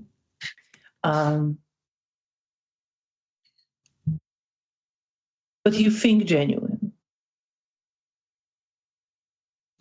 And you, Bea, notice this as well as you start venturing into the Elysium, now back to the state of waking up with most of your memories gone, as you used to be. I feel like something's missing, but I don't remember what it was. No. And you do notice Cornelia in the Elysium, a woman looking familiar, but you can't quite place her name. She looks to you, gives you a polite nod. I think I've given her a smile and a glance, and I've probably given her some sort of questioning looks on occasion as I try and remember who she is. But I think I'm still struggling to approach a lot of people. And she does not approach you of her own accord. But the person who approaches you one night is Joachim, who joins you at the table at the Elysium, sits next to you, leaning against the table, gives you a smile, says, Beatrice. Good evening.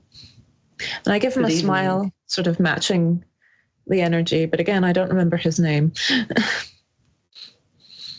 It's Joachim. Thank you. I'm a little taken aback, but and perhaps a little embarrassed, but I just try and roll with it as much as I can. Shall we go for a walk? Talk for a bit? Sure. Why not? And as you leave the Elysium, he leads you along the corridors towards the lobby and the cafe, and just says, well, I heard you said no to my sire. And there's a brief moment where I'm sort of slightly panicking because I don't remember doing that. But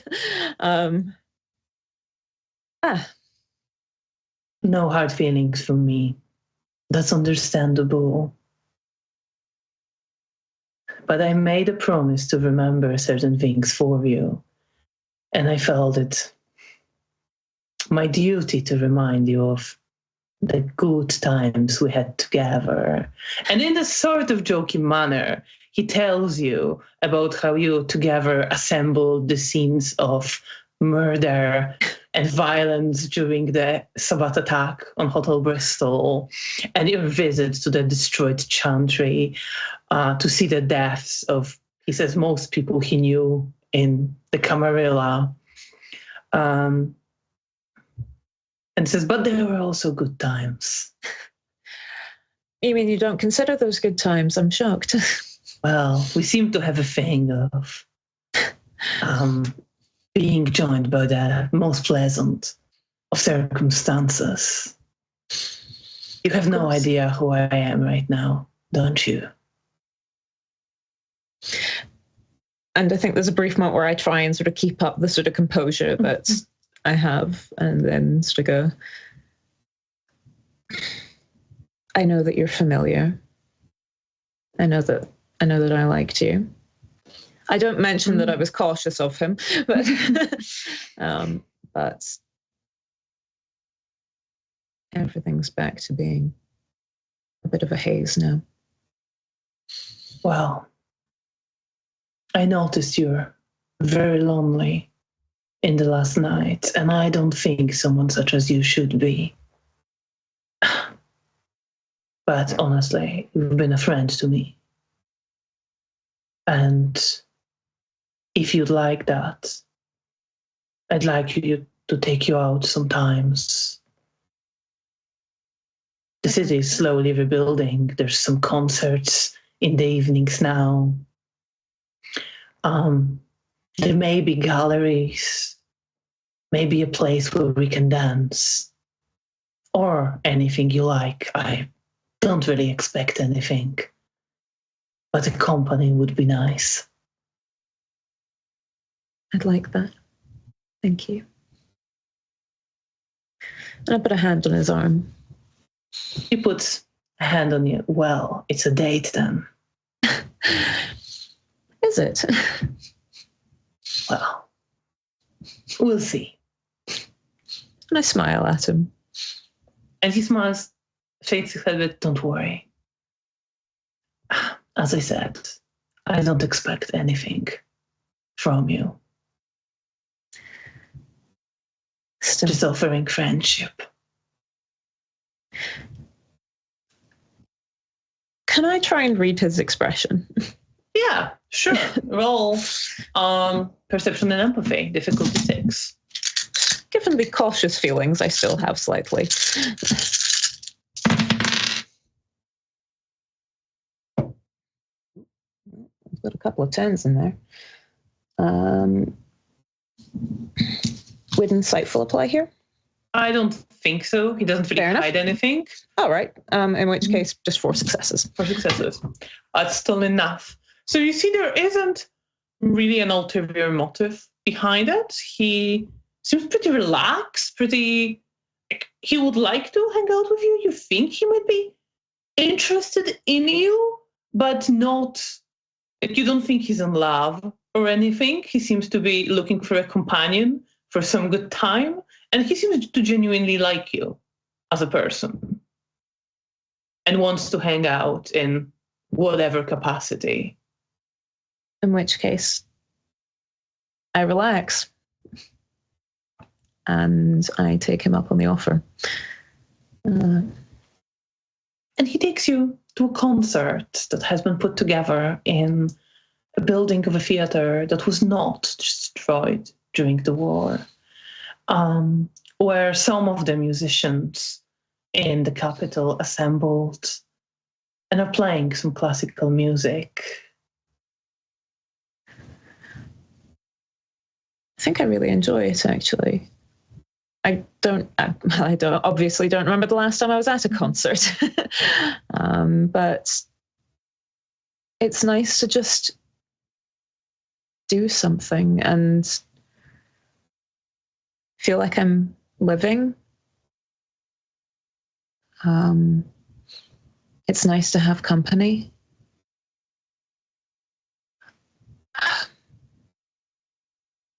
And I think similarly to him, I like him well enough. It's not love, certainly. There's definitely sort of curiosity as to where that could go.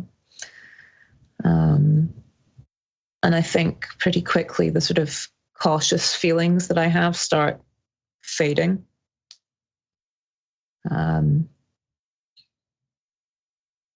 And certainly as pages and notes become more in depth, I've maybe even moved on to a new journal at some point. The notes about that steadily get further and further away. And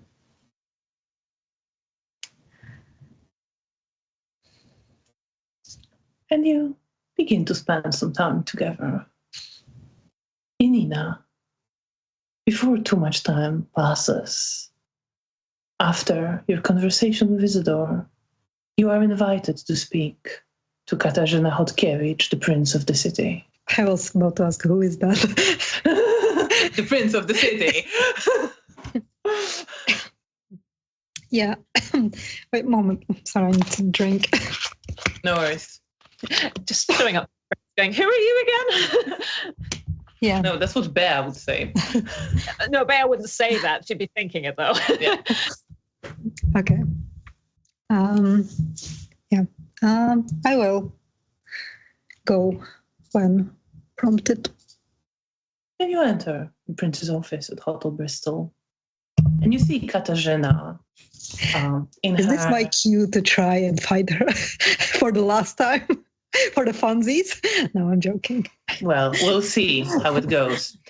She's sitting there, dressed in her grey suit, with her hair pinned up in an elegant, elaborate hairstyle. And she gestures for another armchair in the room, saying, Miss Shivak, please take a seat. I'll nod and sit. She gives you a smile, and you see she's looking pretty relaxed. Normally, when you spoke to the prince, it was a more official, more tense circumstance. It's just the two of you here right now. And she gives you a bit of a curious look and says, I wanted to check in on you, see how you're coping.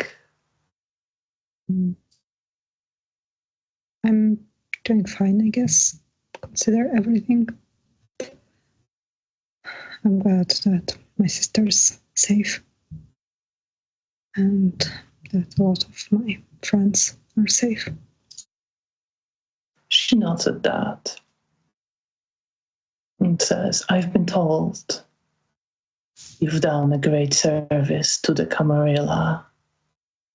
Although I know that was probably not the first thing on your mind at the time. Yes, it wasn't. I was trying to save my sister. And I'm glad you did. But I'm certainly not upset that it ended up the way it did. He killed my sire and my other sister. So I guess it's a win on all counts. And he would have killed many others of our friends if he was allowed to walk the streets of Warsaw. But he's not. Indeed. She looks out. He's not forced to live inside of me and be the Camarilla. The prince looks out the window for a moment and back at you. I know you were very close to Mr. Ray. Yes, I was. I respected and cared for him very deeply. As did I. And I want to assure you that this is not the end. I know the bishop has survived, despite our best efforts. But we will have our revenge, even if it takes decades to plan and execute. I nod. How do you feel at that, the idea of avenging Sigmund? I don't know, like part of me wants to leave Bishop B because he's part of Sigmund, and it, in a way, I feel like at least in this way, like I could like have a bit of Sigmund around, but I'm not like saying that to the prince. And I also like I'm not like excited to fight with the Sabbat because like there's Nastya, and like part of me knows that they aren't all like terrible people. Like I guess they are, but like we aren't also like angels. And I just think Janina thinks that it's future Janina's problem. So you leave that thought for the future. And the prince says to you, he was a great friend to me for very many years. Well, he always spoke highly of you. That's something. Even in private. She smiles at that. That's something for a primogen of Clan Bruja. Is there anything you need, Janina? I don't think there is. I'm trying to think, but I don't think. I'll maybe ask like for some, maybe more someone else, like some other person that could be assigned to my project to work with Magda and Hanna, because I will have less time to like be there. So like not someone like as good as Magda, just like if there's like someone else that could be helping like with Hanna. Not sure who is there with the right skill set, but I'll keep it in mind. I appreciate the work that you're doing there. Of course. I know this was an important part of Zygmunt's legacy. It was indeed. I think that's like it. I don't have anything else I would like want to talk to her. Neither she, and she thanks you for the time and for the chat. Oh, and yeah. you leave. And over the next night,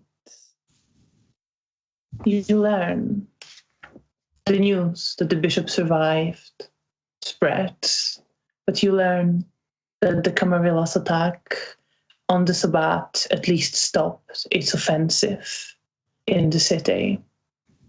And the observations conducted on the Sabbat by Clan Nosferatu and Clan Tremere confirm first that Felicia and the Malkavian who accompanied her wearing Bea's face have left the city in the company of Nastia and Salomea. But Nastia doesn't leave your dreams, Janina. And you continue to dream of her. And the dreams, when you're lying in her arms, are sometimes mixed with different, darker dreams of Carpathian mountains, the people you've murdered and whose bodies you're taking apart.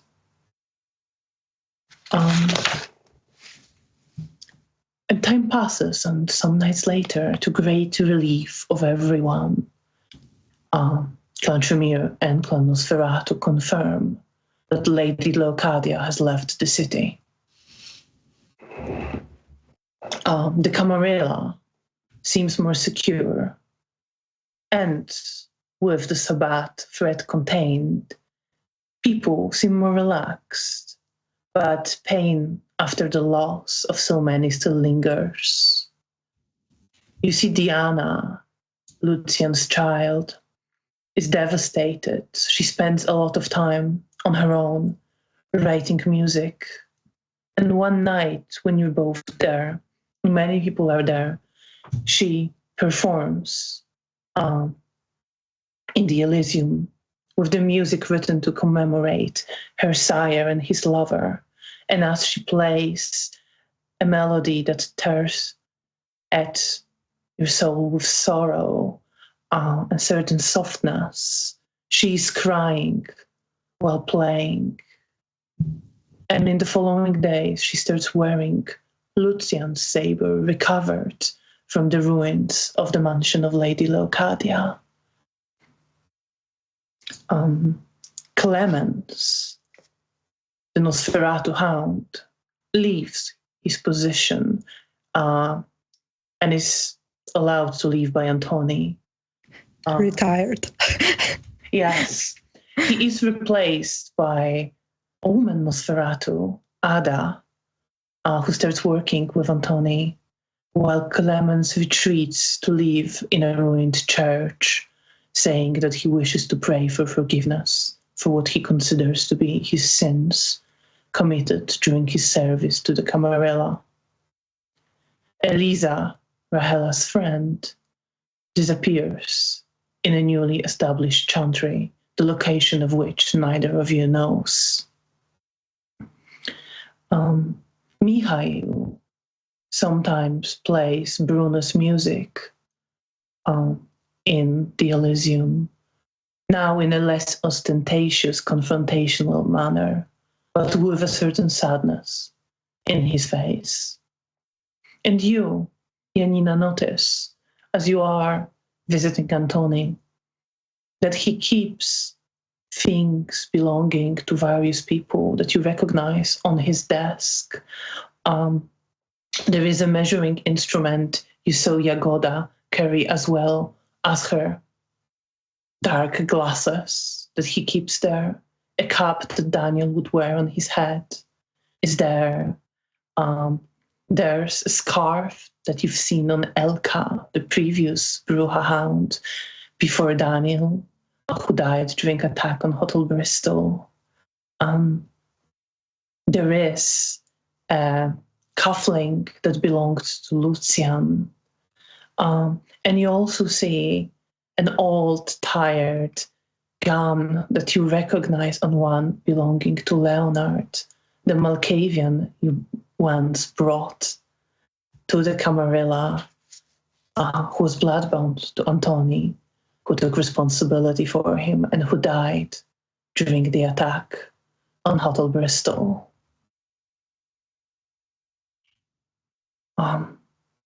Janina, as you are visiting your project during these days, you notice at some point that Mr. Potocki looks with longing less towards you and more towards Magda. Okay. I'll ask her about also it. You ask her about it. Okay, what do you say? If she is feeding Mr. Potocki. She says, well, when you were gone, he needed some Vita, so I gave him some. Okay, that's fine. Roll perception and empathy. I'm sorry, Michael is sleeping on it.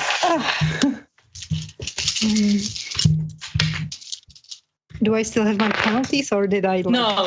Okay. Okay. I have 2 successes. Then she seems genuine. Well, in that case, I just... I'll probably talk about it with Mr. Potocki as well, if he wants her instead. It's his choice. Well, Mr. Potocki says, well, Janina, you're a very valuable member of this project. I would not want to push you away. Magdalena has been very kind to me.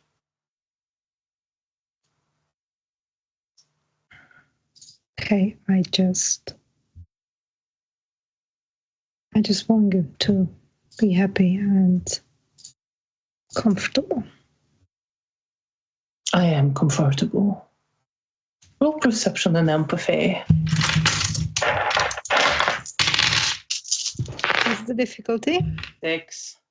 Okay, then I have 6 successes. Oh, then 7. You do see through him, actually. So you see that he's not lying to you, but there is some tension there, definitely. And you get the sense that he is concerned about offending Magdalena. Okay, well, in that case, I'll tell him, you don't have to come to her. You can come to me. You get the sense that it's not like that he really wants to be in her company and doesn't want to displease her. Okay. It's more something like that. Oh, okay. Well, in that case, I'll take that back and I'll tell him. That's fine.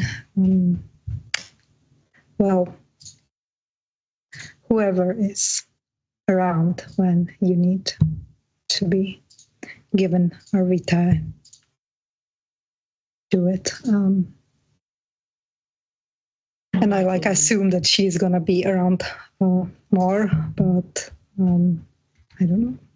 I'm glad you're comfortable with that, Janina. Of course. I want you to be happy and comfortable as well. Yeah, that's what I probably like.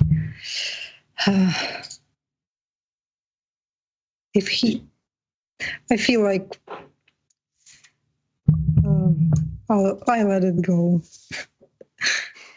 You let it go. Do you still come to work on the project, or do you abandon it? No, I will come, but maybe like I just like from Hannah, I will get like all of the news from Hannah, but I will still like a few times a week go there to check on everything.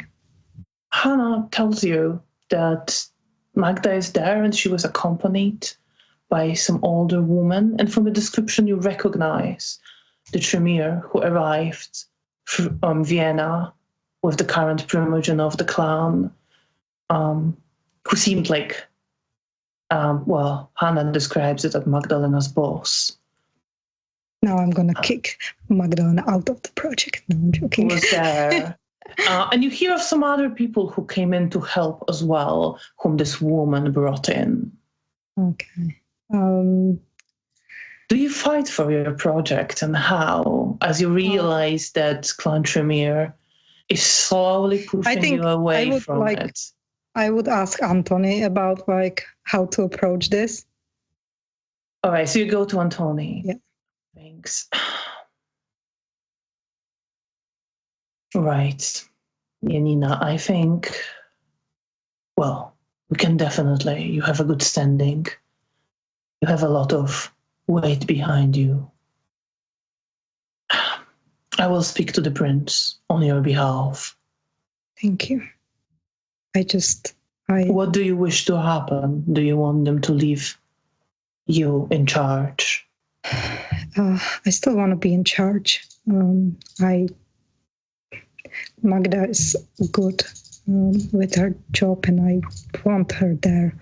I just don't want to offend the Clan Tremere, but I wish like the project would remain for Camarilla as a whole and not be as Tremere, how to say it, centered.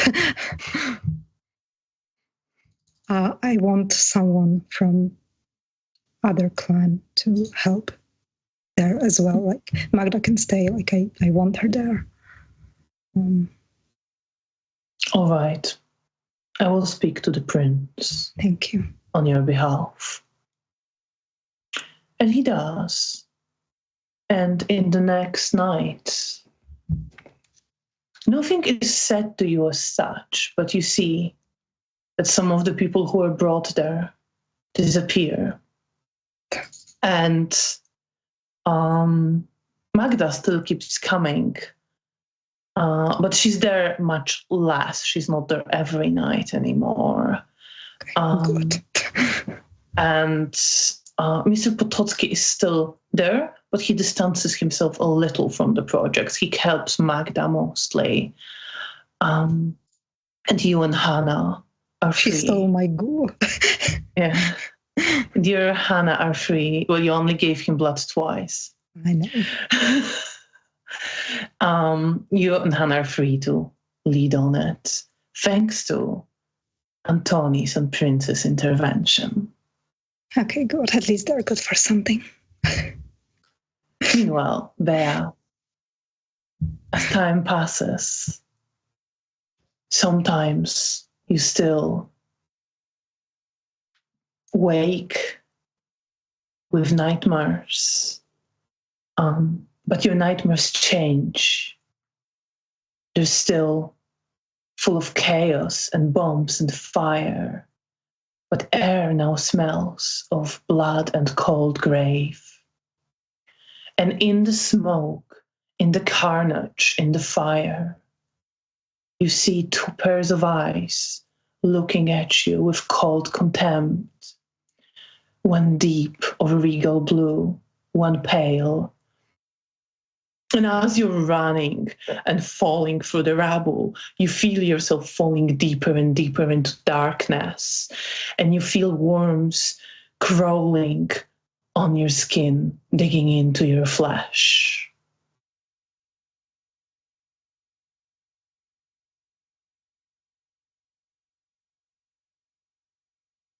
Unsettling. Sorry, you're very quiet. This is deeply unsettling, but I don't think I mention it to anyone. It becomes the norm. Becomes the norm, and the nights pass. Roman keeps his promise and starts giving you some investigative work. It mostly first involves tracking some people who might have seen a bit too much of the kindred, locating them so that someone can come and change their memory. It involves using your gifts to read what happened in certain places, to help discern this kind of incident and identify with whom Camarilla needs to intervene. Do you still spend time with Joachim? Yes. Yes, I do. You do. And he takes you out to other concerts, shows you around the city. As rubble gradually gets cleared and more of it is getting rebuilt, he draws your portrait at some point, not in your presence, he just presents it to you one day, saying that he's drawn it from memory, and it is your exact likeness. I think I give him a kiss on the cheek in return. He smiles and kisses you back on the cheek.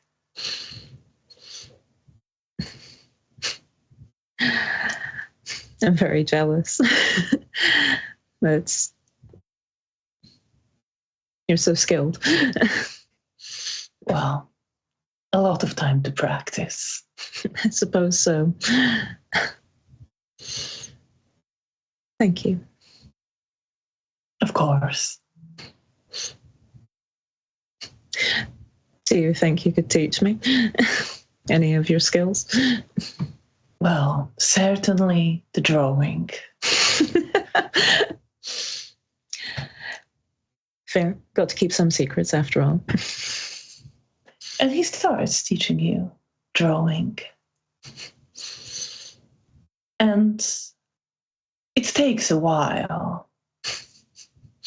But he's patient. He has a very good, playful attitude towards it. And eventually, you start getting better. And even if you don't believe it, he shows you your old pictures, which he keeps, so that you can see your progress when you don't remember. And I'm grateful to him. And I think it starts becoming mixed in with my notes taken, where I'll draw things that I've seen or things that I saw that made me think of, it feels something that, like something was important. If I see someone who it feels like their features are familiar to me, not in the sense that I've necessarily seen that person before, but like they remind me of someone that I can't remember, they end up being drawn.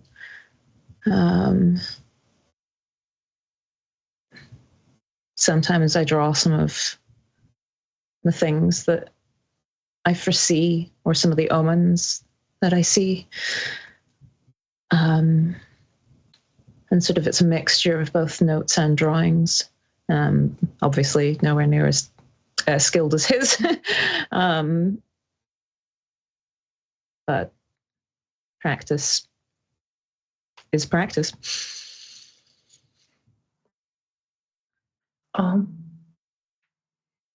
And weeks pass, then months, then gradually years start passing, and city begins to be rebuilt. Janina, you're working on your project with Hannah, and the prince keeps her promise. And in addition to Magdalena, who still works there and still takes some of the Vita, but doesn't attempt to take over again, a Malkavian called Raphael, who has run away and arrived from a different city, Gdańsk, and one night is brought by the Malkavian Primogen, is sent to work with you on the project.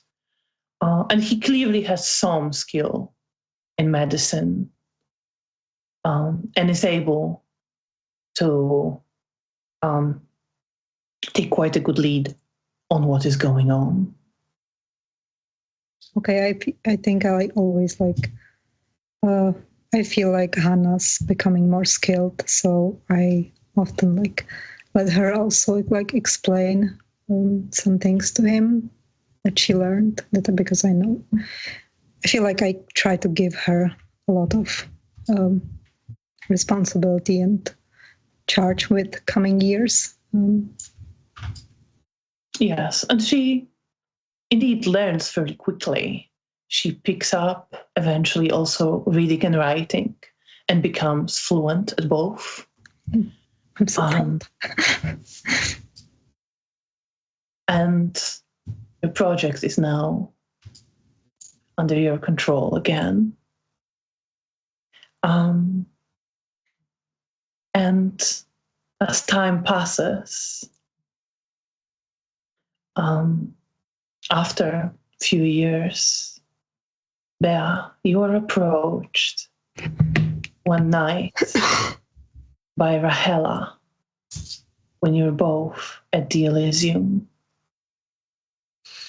You see her wearing her adult form that you can see through, but she mostly wears it now when she comes here or walks around the city. She's still wearing a quite simple navy blue dress. Her hair is tied back and braided. And she comes up to you one evening. Good evening. Yeah, good evening. I haven't seen you in a while. It's good to see you again.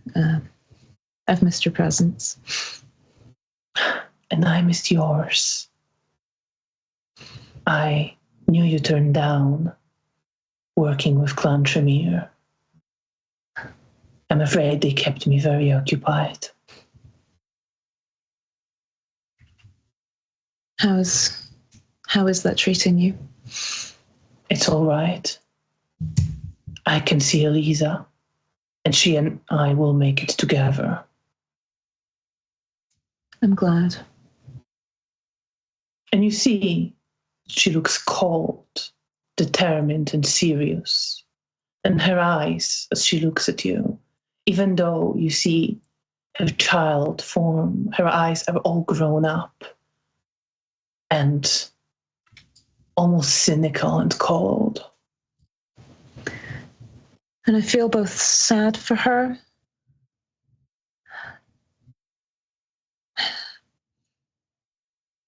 I knew back when we first started, I might not remember it in that moment, but I knew that she wasn't satisfied with how things were.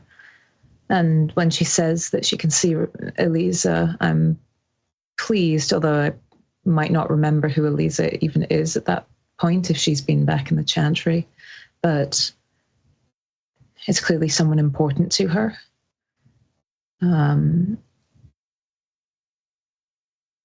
I think I simply advise her to be cautious, but I know that I think I even say that she's a grown woman and she can take care of herself. But I'll still advise caution. Nods and says, I can, and I will. And then she looks to you as you say you advance caution, and her eyes almost glaze over for a moment. And she says in his absent voice, and you should beware those who never forget the wrongs. And then she shakes herself from it and looks around a bit confused before her eyes return to this firm, stern look. And I thank her and write it down. With that unsettled feeling growing. Do you share this feeling with anyone? Probably Roman. Janina, if she's around. I think it would depend who I was able to see while I could remember it. Janina will be around. And I share it with Janina.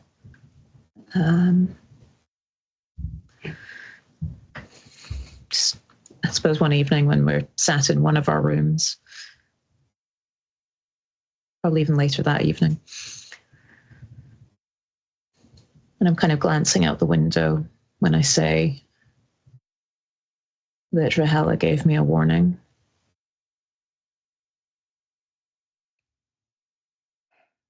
Do you know what it's about? She said to beware. I sort of read the note that I've left. I can't remember the exact wording of it myself, but those who never forget the wrongs. And I probably look nervous. I don't remember exactly, but it feels right. And I've been feeling quite unsettled.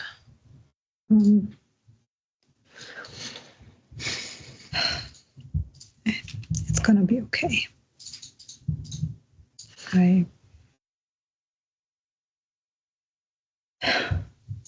Well, if you don't know what is it about, then just put it aside for now. If I put it aside, Janina, I won't remember it if it becomes important.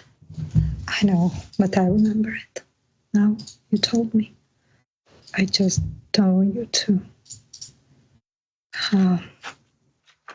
get so obsessed with this thought that something bad's about to happen.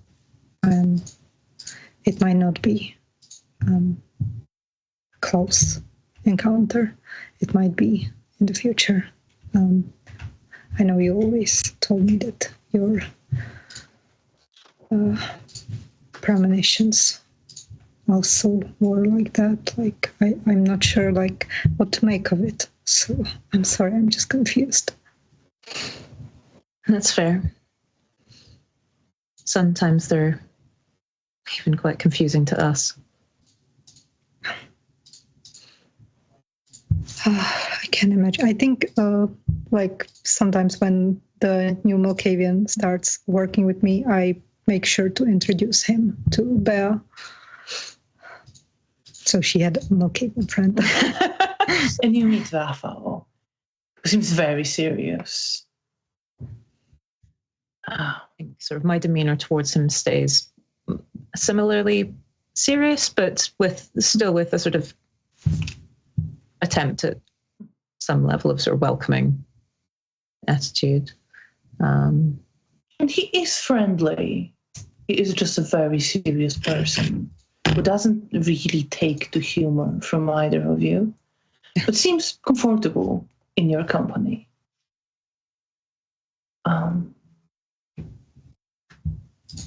And as more years pass, city is getting rebuilt. The population of the city grows and new concrete buildings are raised to accommodate all the new inhabitants of Warsaw. And gradually, kindred begin to move out of Hotel Bristol and set up more of their own havens, even though they still visit the Elysium. Do you go as well to your haven, or do you stay? I think I would hotel? go. Well, yeah, I think I would like half and half, like, because I want to be like around. I think I will have like set days where I'm like the weekend. I'm gonna be at the haven. I probably follow suit in some regard as well, because I'm worried that if I stayed solely in our apartment, that I'd drift again. But if there's any space issues, then I'm happy to board with you, Nina, in the hotel. No, there's no space issues. There's enough space there for you and Hannah.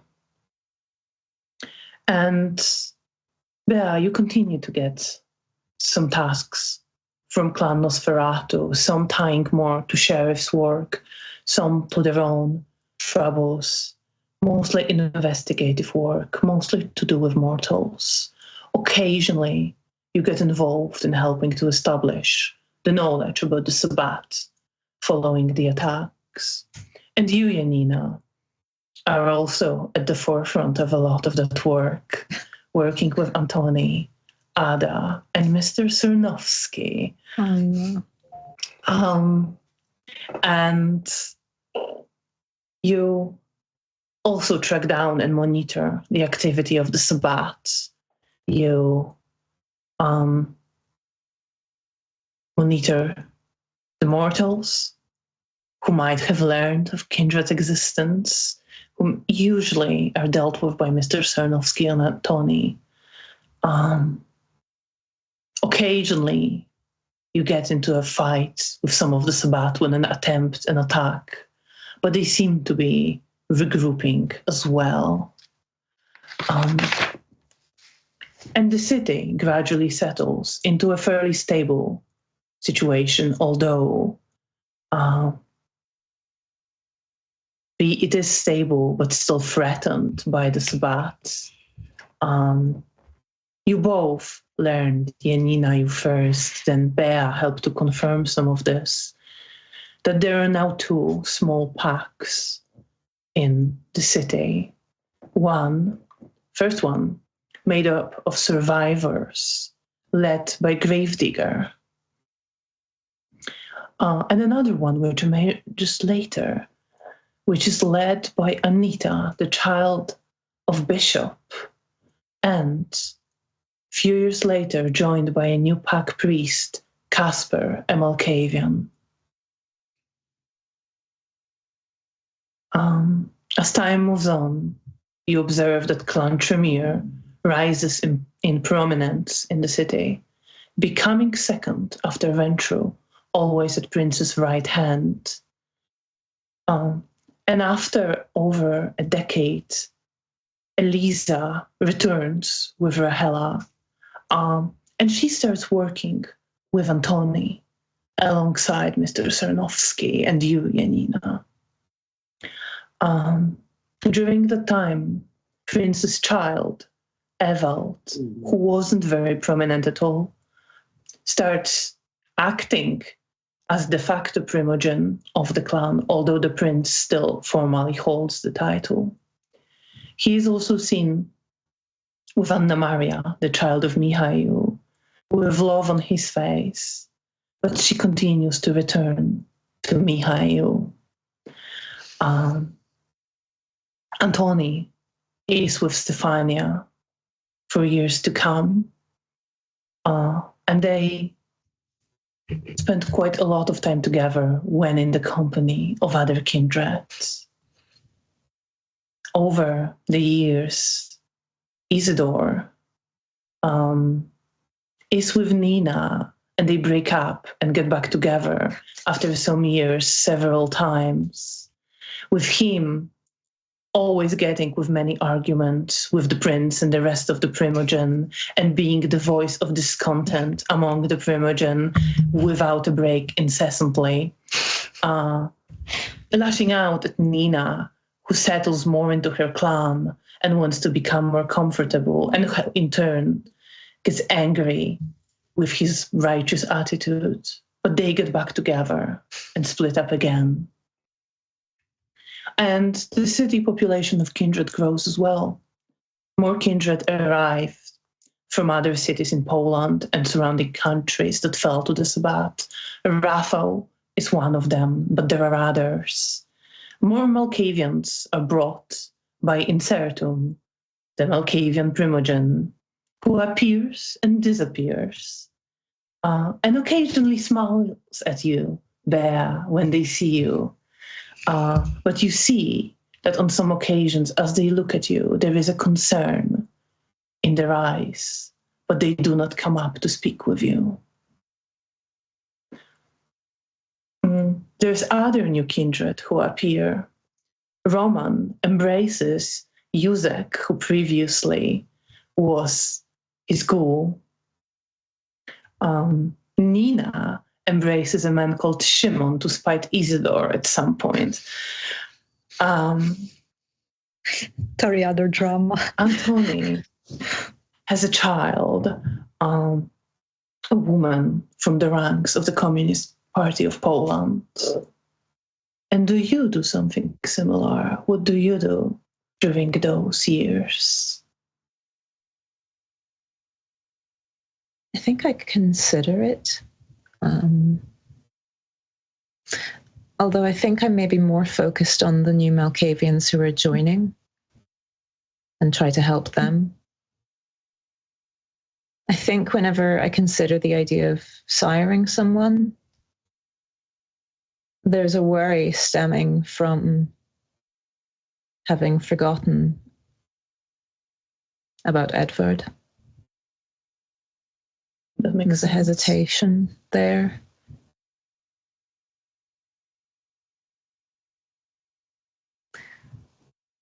Perhaps it could potentially happen. So you're thinking about it. And you, Janina, are asked by Hannah after about 15 years, who comes up to you and says, Janina, I'm ready. I want to be like you. Well,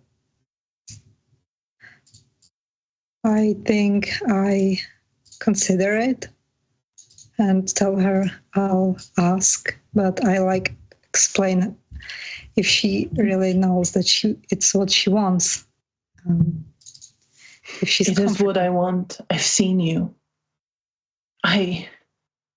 You have to understand, I came to the city from the countryside expecting nothing and feeling so helpless.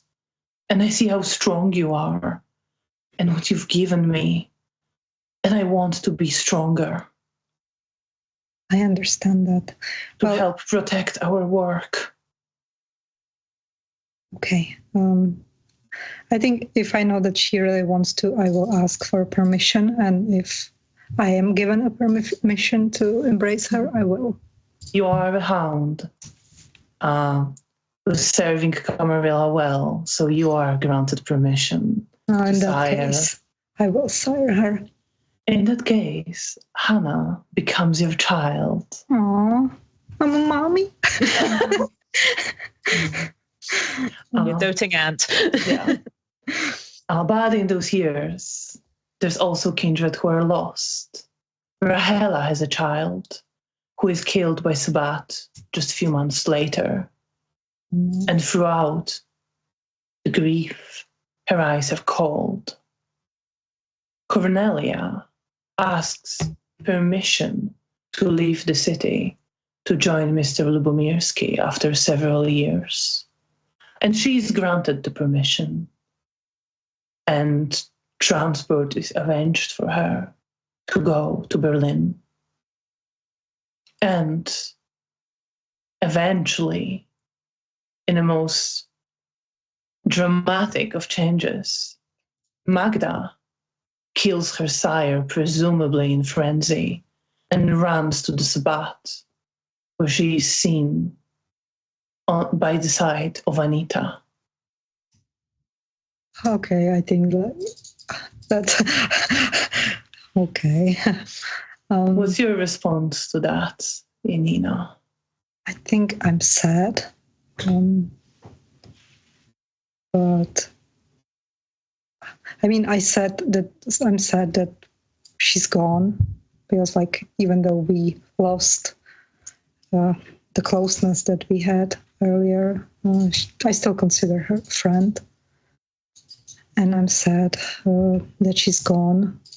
But I've been with the Sabbat, and I know that she will be safe there. But I'm not looking forward to any possible confrontation with her, because I do not want to hurt her. So you were. I'm not sad that she killed her sire, though. And Bea, do you have any reactions to those things that happen? Her sire was Mr. Sarnowski? Yes. I think surprise initially. But yes.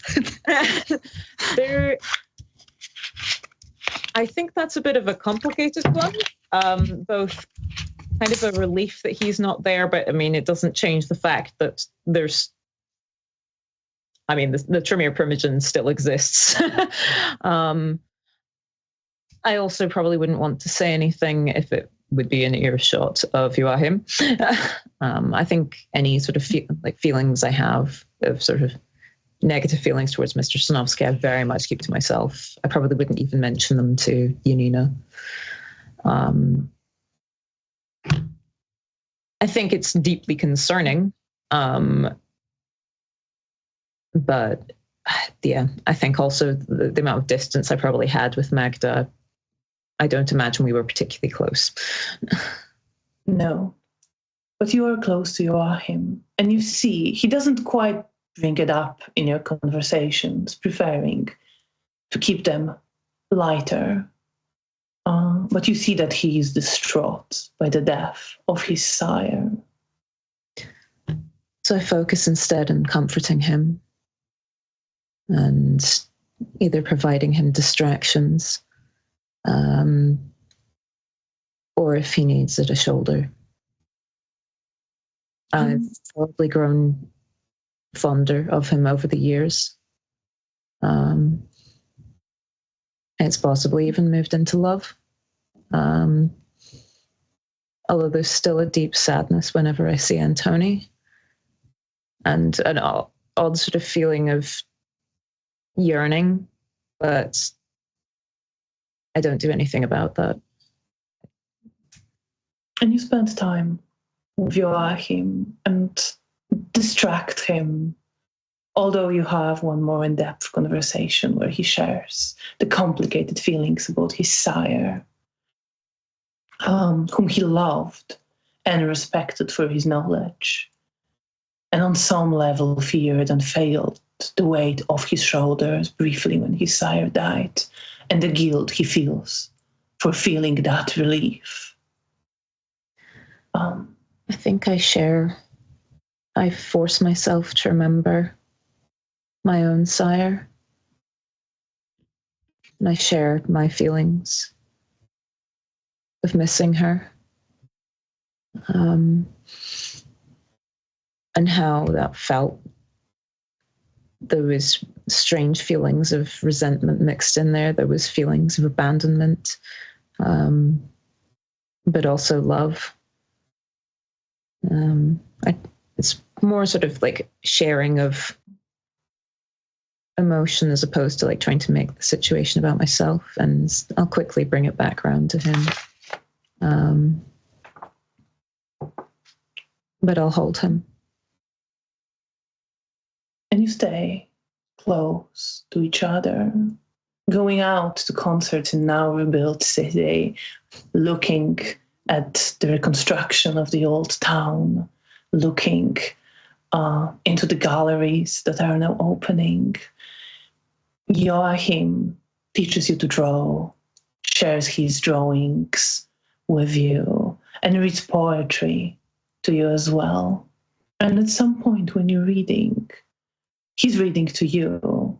There is a line in the poem, and he gives you a smile, and the line is about suffering and whether it is lesser when you submissively place a head under the guillotine.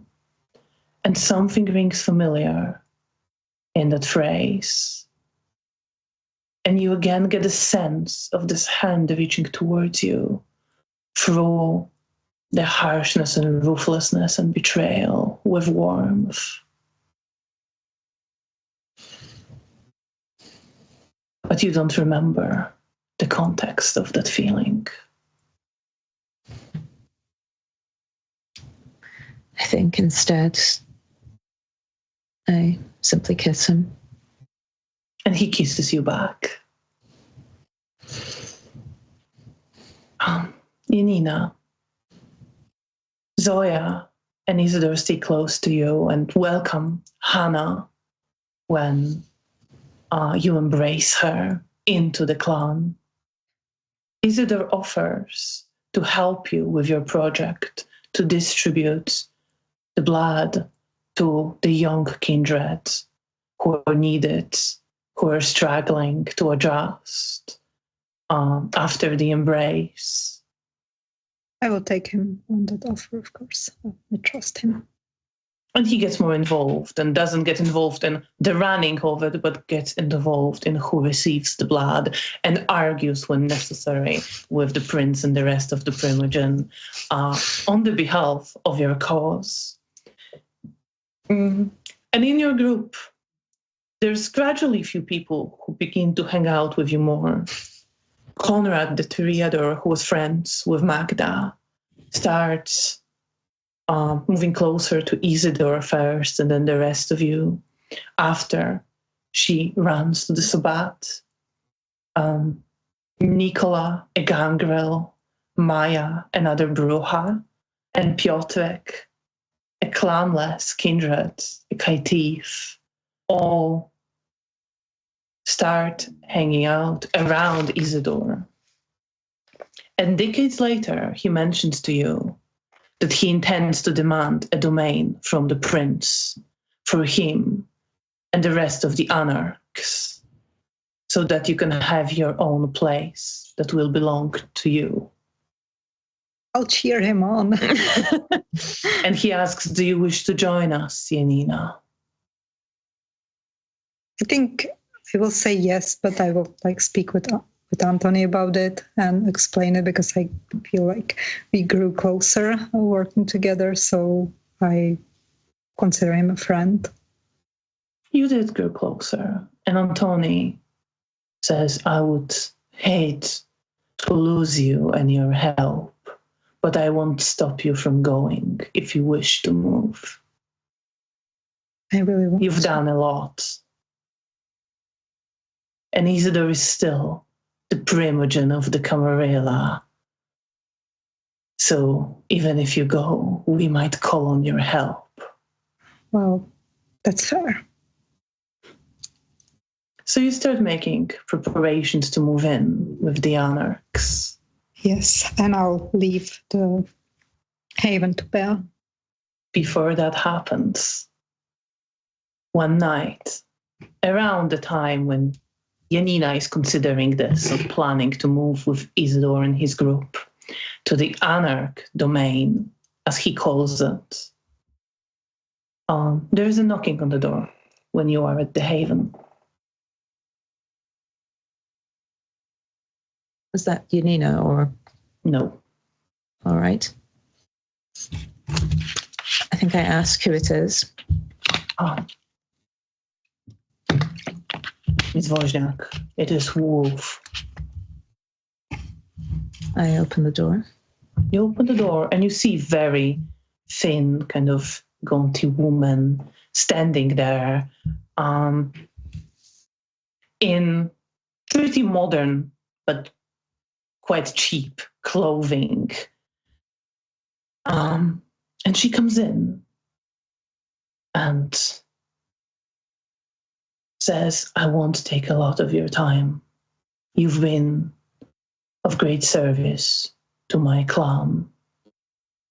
But there's a favor I would like to personally ask you for. My child Roman has disappeared. I'm not sure what happened. He has not been on any mission. He was just gone. I haven't heard from him for several nights now. Tell me what you know and I'll look into it. He returned from, his last observation of the Sabbat. He had some nights off.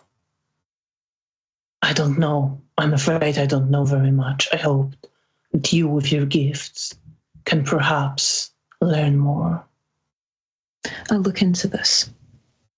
Thank you. Of course. You will have my personal gratitude for it. And I will put in as any and all effort that I can into finding out what's happened to him, because he's my friend first and foremost. Do you bring Janina into it? I think I certainly would mention it to Janina. I don't know that I necessarily ask her to be involved, but knowing what Janina's like, she might just volunteer herself. Janina, Roman has gone missing. Okay, well, I'm on the case. And I'm sure Hannah would join as well. So you bring Hannah with you, Yes. who joins as well, as she wants to help Roman and is ready for a fight, if needed. I've been training her.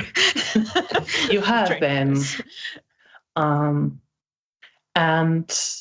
Wolf gives you Bea lists of places. You know Roman's haven, you know a couple of places where he used to hang out. What approach do you take? Assuming my approach certainly would be to sort of investigate first and check out the places and see if there's any signs of disarray or any sort of strong memories linked to any of the places.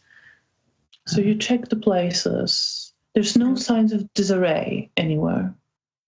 But you also use your gifts to read the memories. Yes. And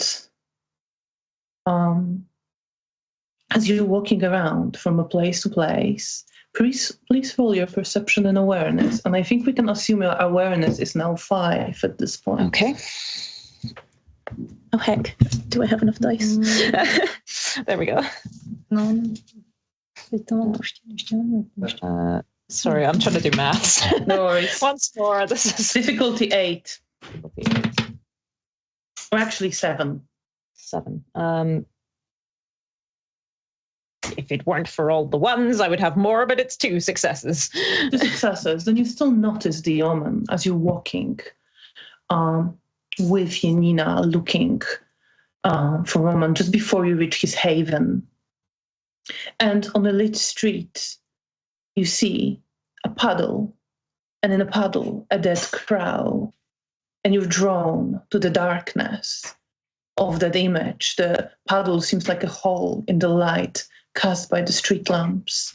It is deep and dark, and water mixes with blood, and you get the sense of coming pain and death and droning in darkness.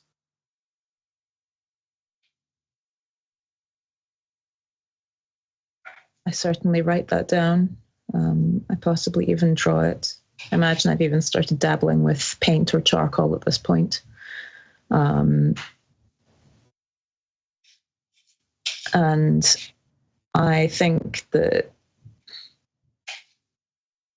I certainly end up sort of attributing it more either to like the investigation, but also potentially to myself, given the sort of feelings I presume have been growing over the years, even if my memory's been not fantastic. I also wonder whether I would be slightly better at interpreting what it is I see just through practice over the years. I think it's certainly something that I feel I can at least like present to Wolf, especially having worked with her for a while. She's probably at least somewhat used to me bringing her slightly weird examples. Probably. So do you want to bring that to Wolf, or do you continue to the haven of Roman?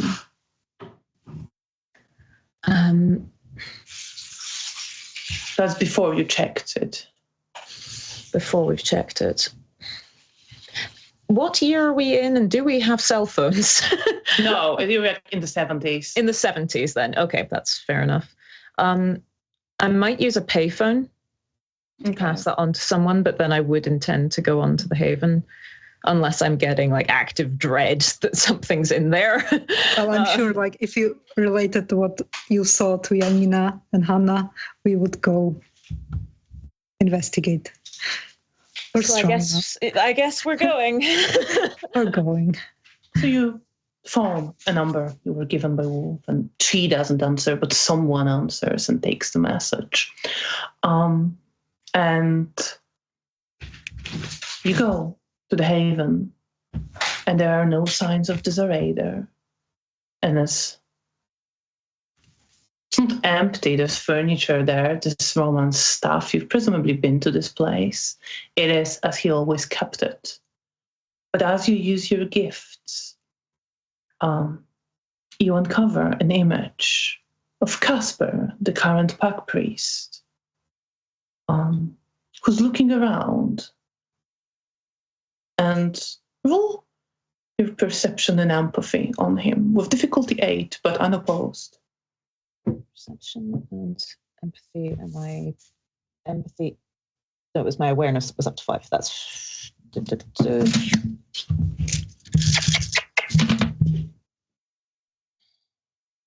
difficulty 8. Does insightful or hidden pain apply? Insightful. Okay. 1, 2. God, again with the ones. 3 successes. Then it's enough to see that he's looking around Roman's Haven, and he's perplexed. He's almost also investigating something and notices something. He's moving around carefully, observing, curious, assessing, and then leaves.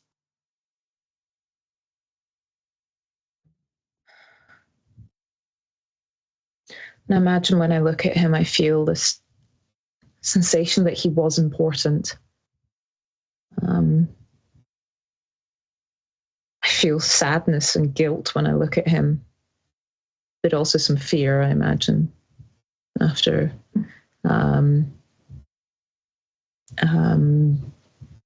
years of investigating and keeping an eye on Sabat on occasion. So again, it's a mixture of written and scribbled down. And I'd certainly mention it to Janina when we're in the room together.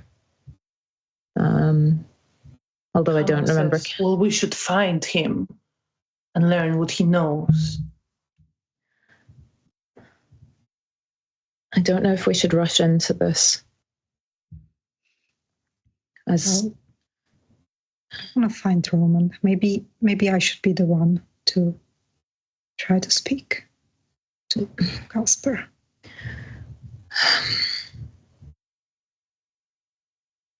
I've been with this about. Maybe we could talk.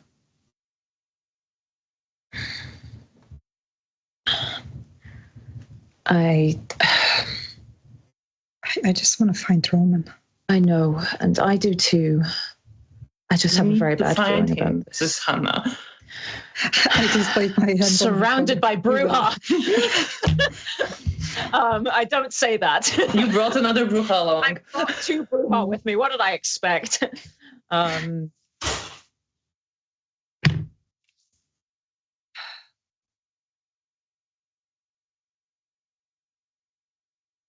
Fine, but I'm leaving my notes in a dead drop in case something happens.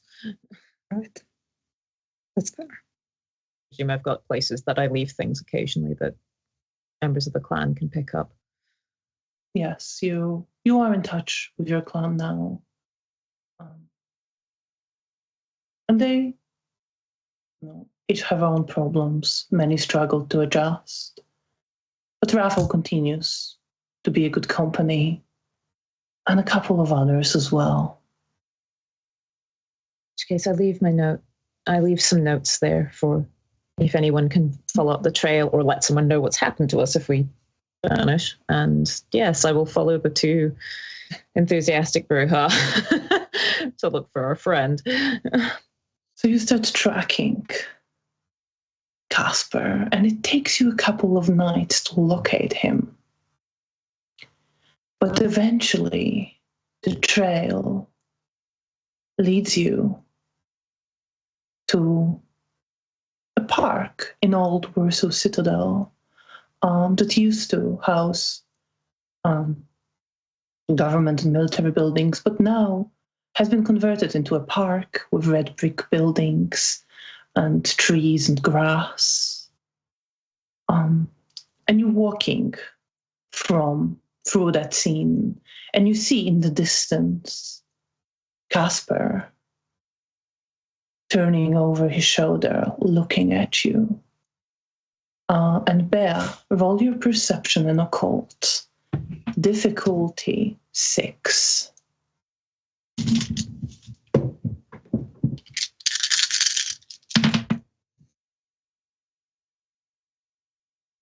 I'm presuming insightful is not going to apply here. No, it could. It could. Okay, in which case, 4 successes. Then you start smelling Vita around you and on your skin, in your mouth, in all of your senses. You feel this cold, patient anger, and almost tangible disdain wrapping itself around you. And you see Casper looking at you over the shoulder as Hama is getting ready to rush towards him. I'll hold her. And he looks to you, and you see in his face the knowing, the betrayal, a little bit of apprehension and fear. As he briefly disappears from sight before your eyes that can see through his gifts can refocus. And you feel the smell of Vita denser and denser in the air. And in front of you, suddenly, you see a dark silhouette emerging from what looks like a puddle on the ground, growing dark and tall, with veins wrapped around their body on the outside, and skin and veins entwined with muscles into an intricate and quite horrid mosaic. And you see the pale eyes looking at you as the hand with shards of bone sticking out of it over the shoulders reaches for you to grab you. I think I would try to push Bea and Hannah away. I'm going to ask everyone to roll for initiative. Oh God! Oh no, I don't want to fight anymore. Fuck it. You're supposed to be a hound. God. It's going to be wits and alertness with difficulty 6. Guessing I haven't thrown any. Okay, just let Combat me abilities are find. I'm so tired. Like, okay.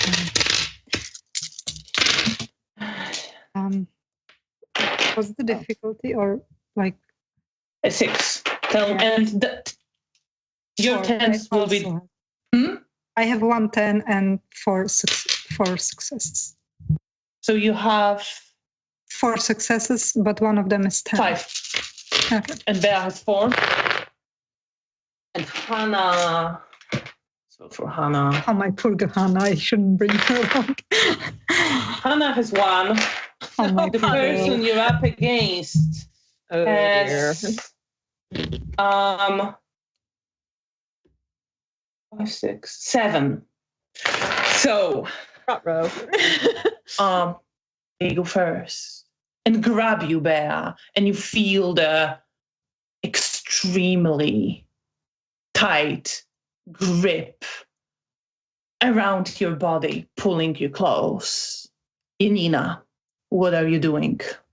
Okay, I will try to protect Bea and to grab her back and to refocus the attention on me for the creature to let Bea go.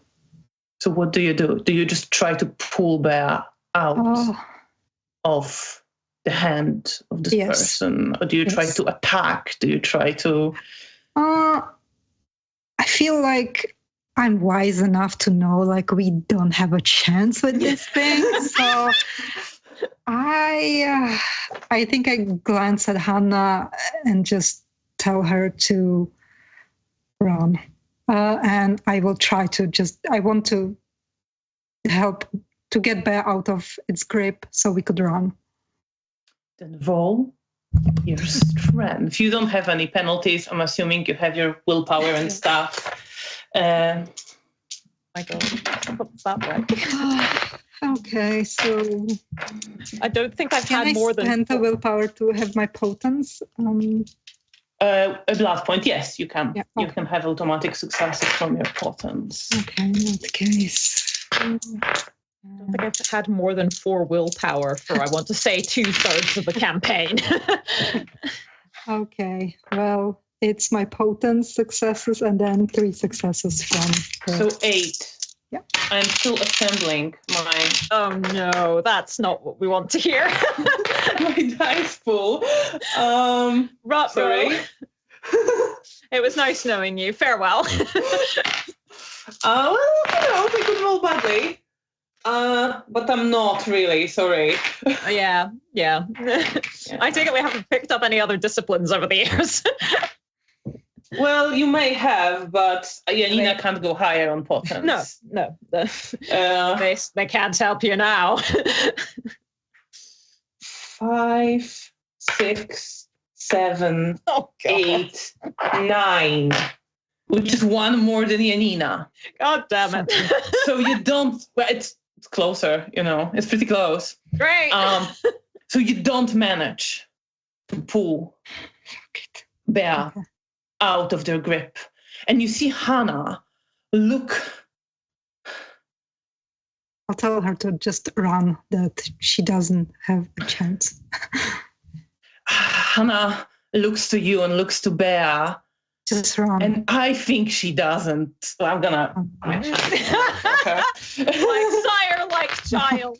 She does not run. Okay. She is gonna rush that person. Tries to just she takes out the knife that she has and tries to slash. And she slashes, but it doesn't appear to do very much at all. I just keep screaming at her to just run. You are in the grip of this person. I guess I'll try and stab them in the arm because I presume I still carry a knife. Roll your attack. I guess you can have a bit more melee, a bit more strength. Great, thanks. Have 1 more of each of those. Nice. I am mildly less incompetent. But I'm gonna give you difficulty 7 because you are fair. grabbed, so it's harder. Can I buff my blood? Yes, you can. By 1. Cool. Well, I've yeeted a dice, but it did roll, so that 1, 3. Yes, those are all over 7. Sorry, it just had this moment of, did I read this right? That is 3 successes. 3 successes. So you stab, and roll your damage. Oh, crap. How does this work again? It's the... Strength and extra 2 successes +2 for a knife. Okay. And it's 6 to aim for? 6, yeah. 3 successes. So you stab, and there is a bit of blood that comes out, but this mosaic of muscle and bones and skin, like you cut it, but it doesn't appear to have done anything. Great. And the opponent, who, as you look at them, Bea, there is this familiar dread in there. When you see those pale eyes, looks to Janina, and Janina, you see that Hannah has tried to stab. I feel Bea, like if I can, like I will try to push her away and just. So you're trying to push Hannah away as the opponent looks to you, and the world goes red as you succumb to frenzy. Oh no. Bea, you are being held. And you see Janina, as she was pushing Hannah away, jump Hannah with the frenzied look on her face, extending her fangs. And Hannah is confused and scared, and she tries to protect herself from Janina, who pins her down and starts smashing her head on the ground of the park, as another arm wraps itself around you, and you feel them pull you into darkness and from sight as you see Janina raging. And you're being carried away, further away and further away. And Janina, roll your strength. Potence and growl. Okay. I'm not gonna be spending the blood. I know. No, I'm gonna let you not to. I'm gonna roll for Hannah, who, is a Bruja, but a younger one. Baby. I have 4 successes. 5 successes. You have 5 successes. So when you suddenly come to, you feel Vita in your mouth. And you see underneath you Hannah trying to push you away and screaming, scared. I will just start. No, what are you doing? Calm down. We need to find Bea. And it took her away. My God, I feel like there's like a moment like I'm so confused, and I start to like profusely apologizing to Hannah for hurting her, and then like looking around. There's no time for this. Let's look. And you are confused, and you don't remember what brought on the frenzy. You don't remember feeling anger. You don't remember feeling hunger. But suddenly you were angry and overwhelmed. I just help Hannah up, and I think like I ask her if she's okay or if she needs. You see that she's quite badly hurt. Like you clearly smashed her head against the concrete ground. Okay, and she has this gaping wound on her neck when you bit into her. And she's frantic. She's looking for Bea. But as you're looking, you can't see anyone anymore. I hold Hannah's hand tightly. And I don't know where to look because I'm not Bea. I don't have the special skills. So did you saw where it went? Yes, I think that way, but I couldn't see. You were like. And I think like I hold Hannah like with her hand, and we run. You ran in the direction, and you ran towards the old city, now largely rebuilt.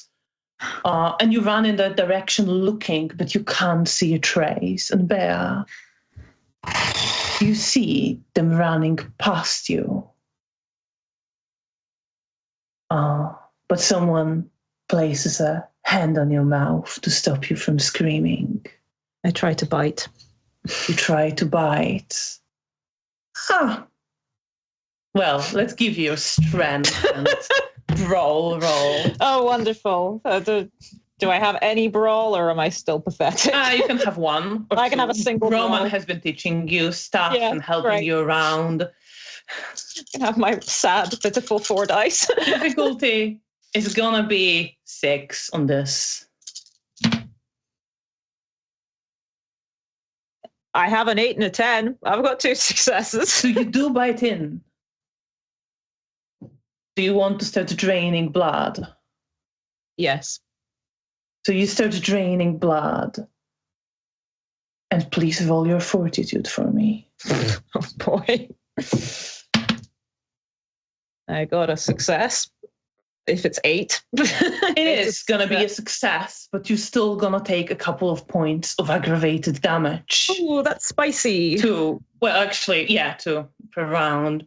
As the blood that you're drinking burns through your mouth, dissolving your throat as it runs down. Right. I guess I scream then. As much as I can. And you want to scream, but the hand is still on your mouth, still muffling the sound, and eventually moves across it, sealing what remains of your mouth. Well, that's familiar. And what's running through your head right now? How are you feeling? Afraid. Grim.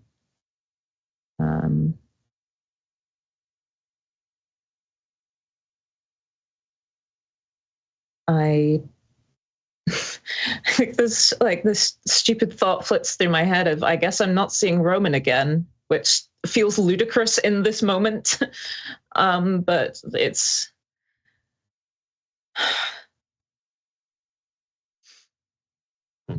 I'm angry and frightened and frustrated at myself because this feels familiar. And all the signs told me not to. But the Brujas are sorry. But of course, I never learn. And with those thoughts, sorry, continue. I guess if I have the ability to, I will try to leave my body to contact Janina. You can leave your body. In which case, I will appear to Janina, and I want to try and speak into her head. I'm gonna say, you can do this. You would have had quite a bit of willpower. So Janina, you were running with Hannah, and she's like pointing in one direction or the other, and she's really frantic. You have to like hold her down and calm her down because she looks at the edge of frenzy at some point. I will hold her hand and squeeze her. Tell her just to calm down. And that's how you find them, Bea. Into her head. Janina. I think I freeze. For like if we are running, I'll just stop and just like freeze in time.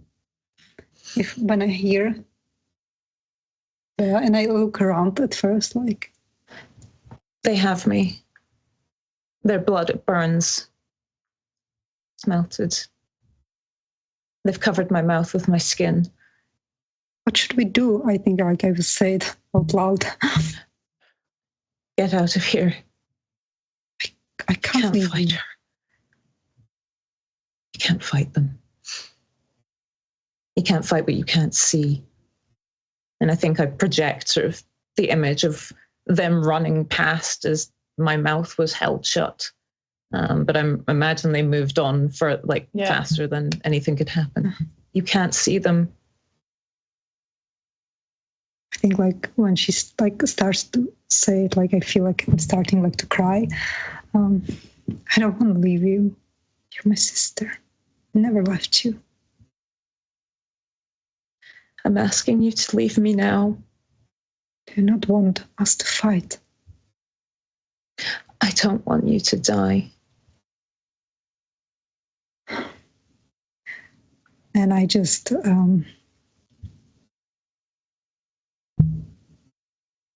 I love you, Bea. I'm so sorry.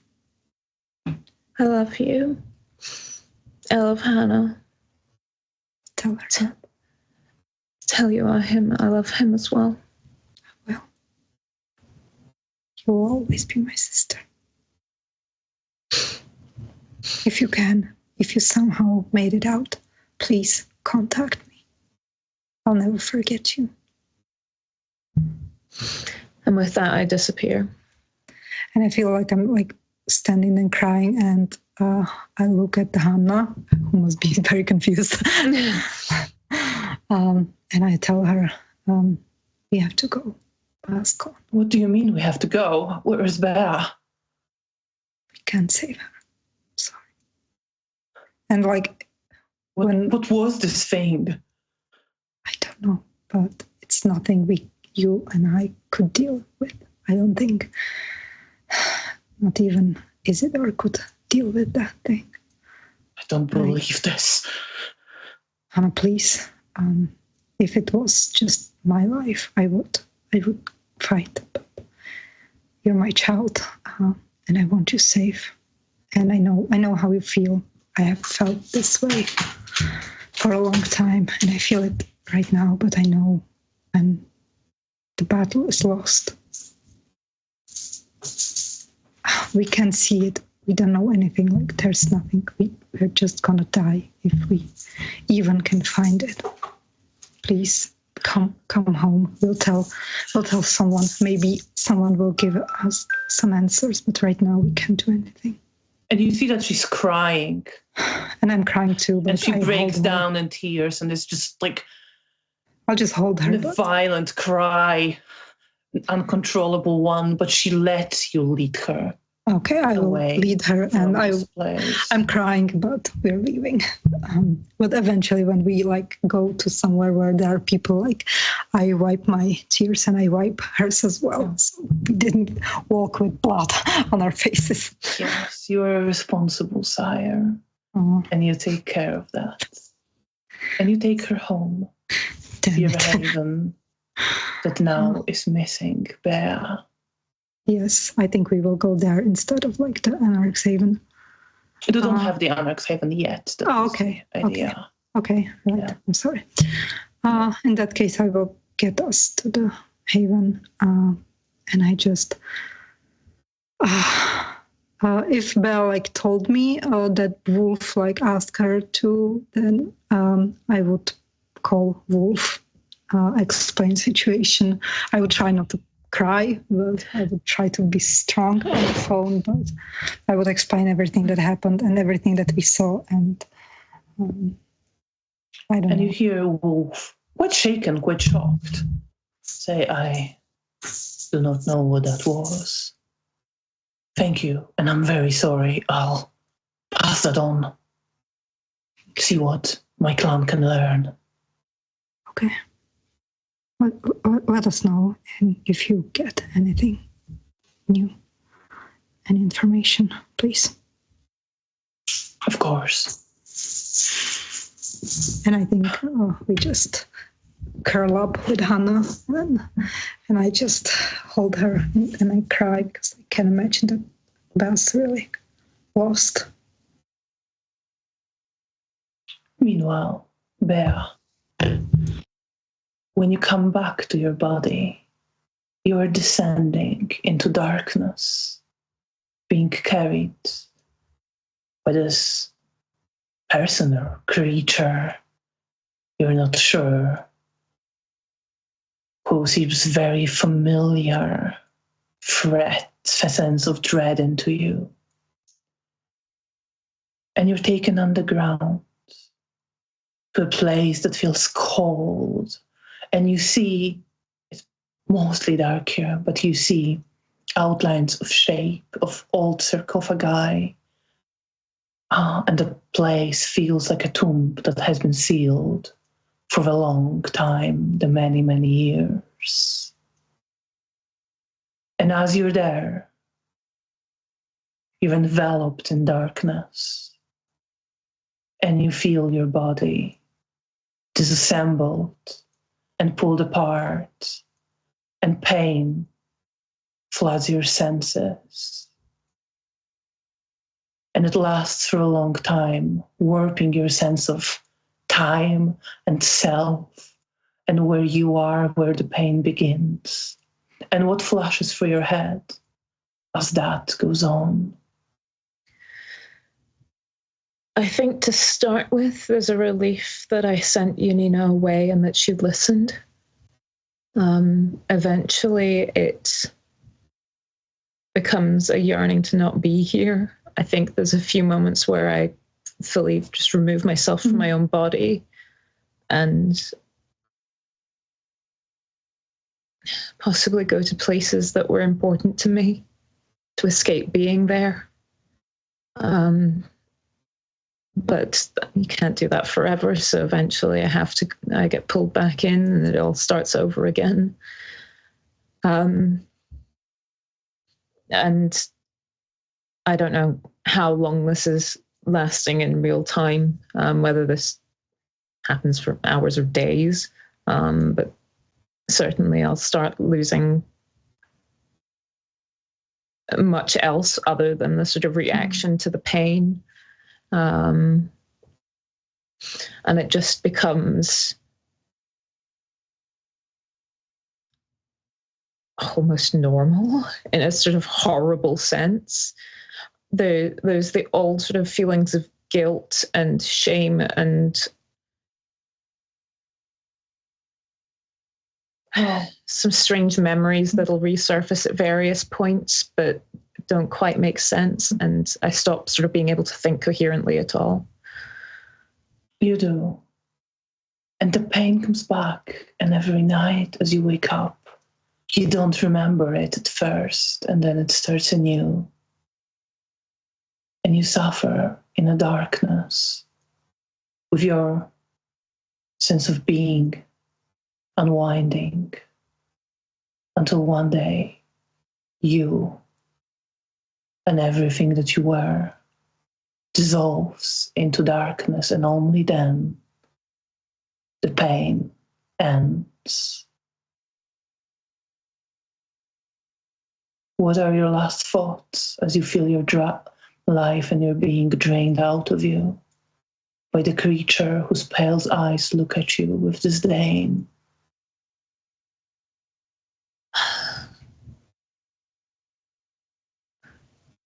It's a mixture of relief and strangely a lullaby. And you dissolve in that being with a lullaby still humming in your mind. Janina, Clan Nosferatu searches for Roman and for Bea, but they never find a trace. But you hear the news that a couple more Nosferatu disappeared, as well as one of Bea's Malkavian friends who went looking never returns.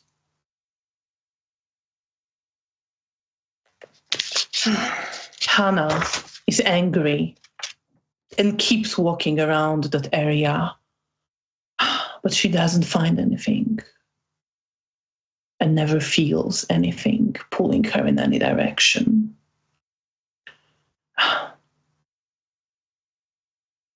I think I grieve for Bea, and it feels so strange. But after like weeks, months pass, I feel like I get more, like I feel closer with Hannah, and I just sort of like become a helicopter mom. You do. Because I worry, I want her, like, because I understand her, I know how she feels. And also like she's becoming like my closest person. And I want to protect her.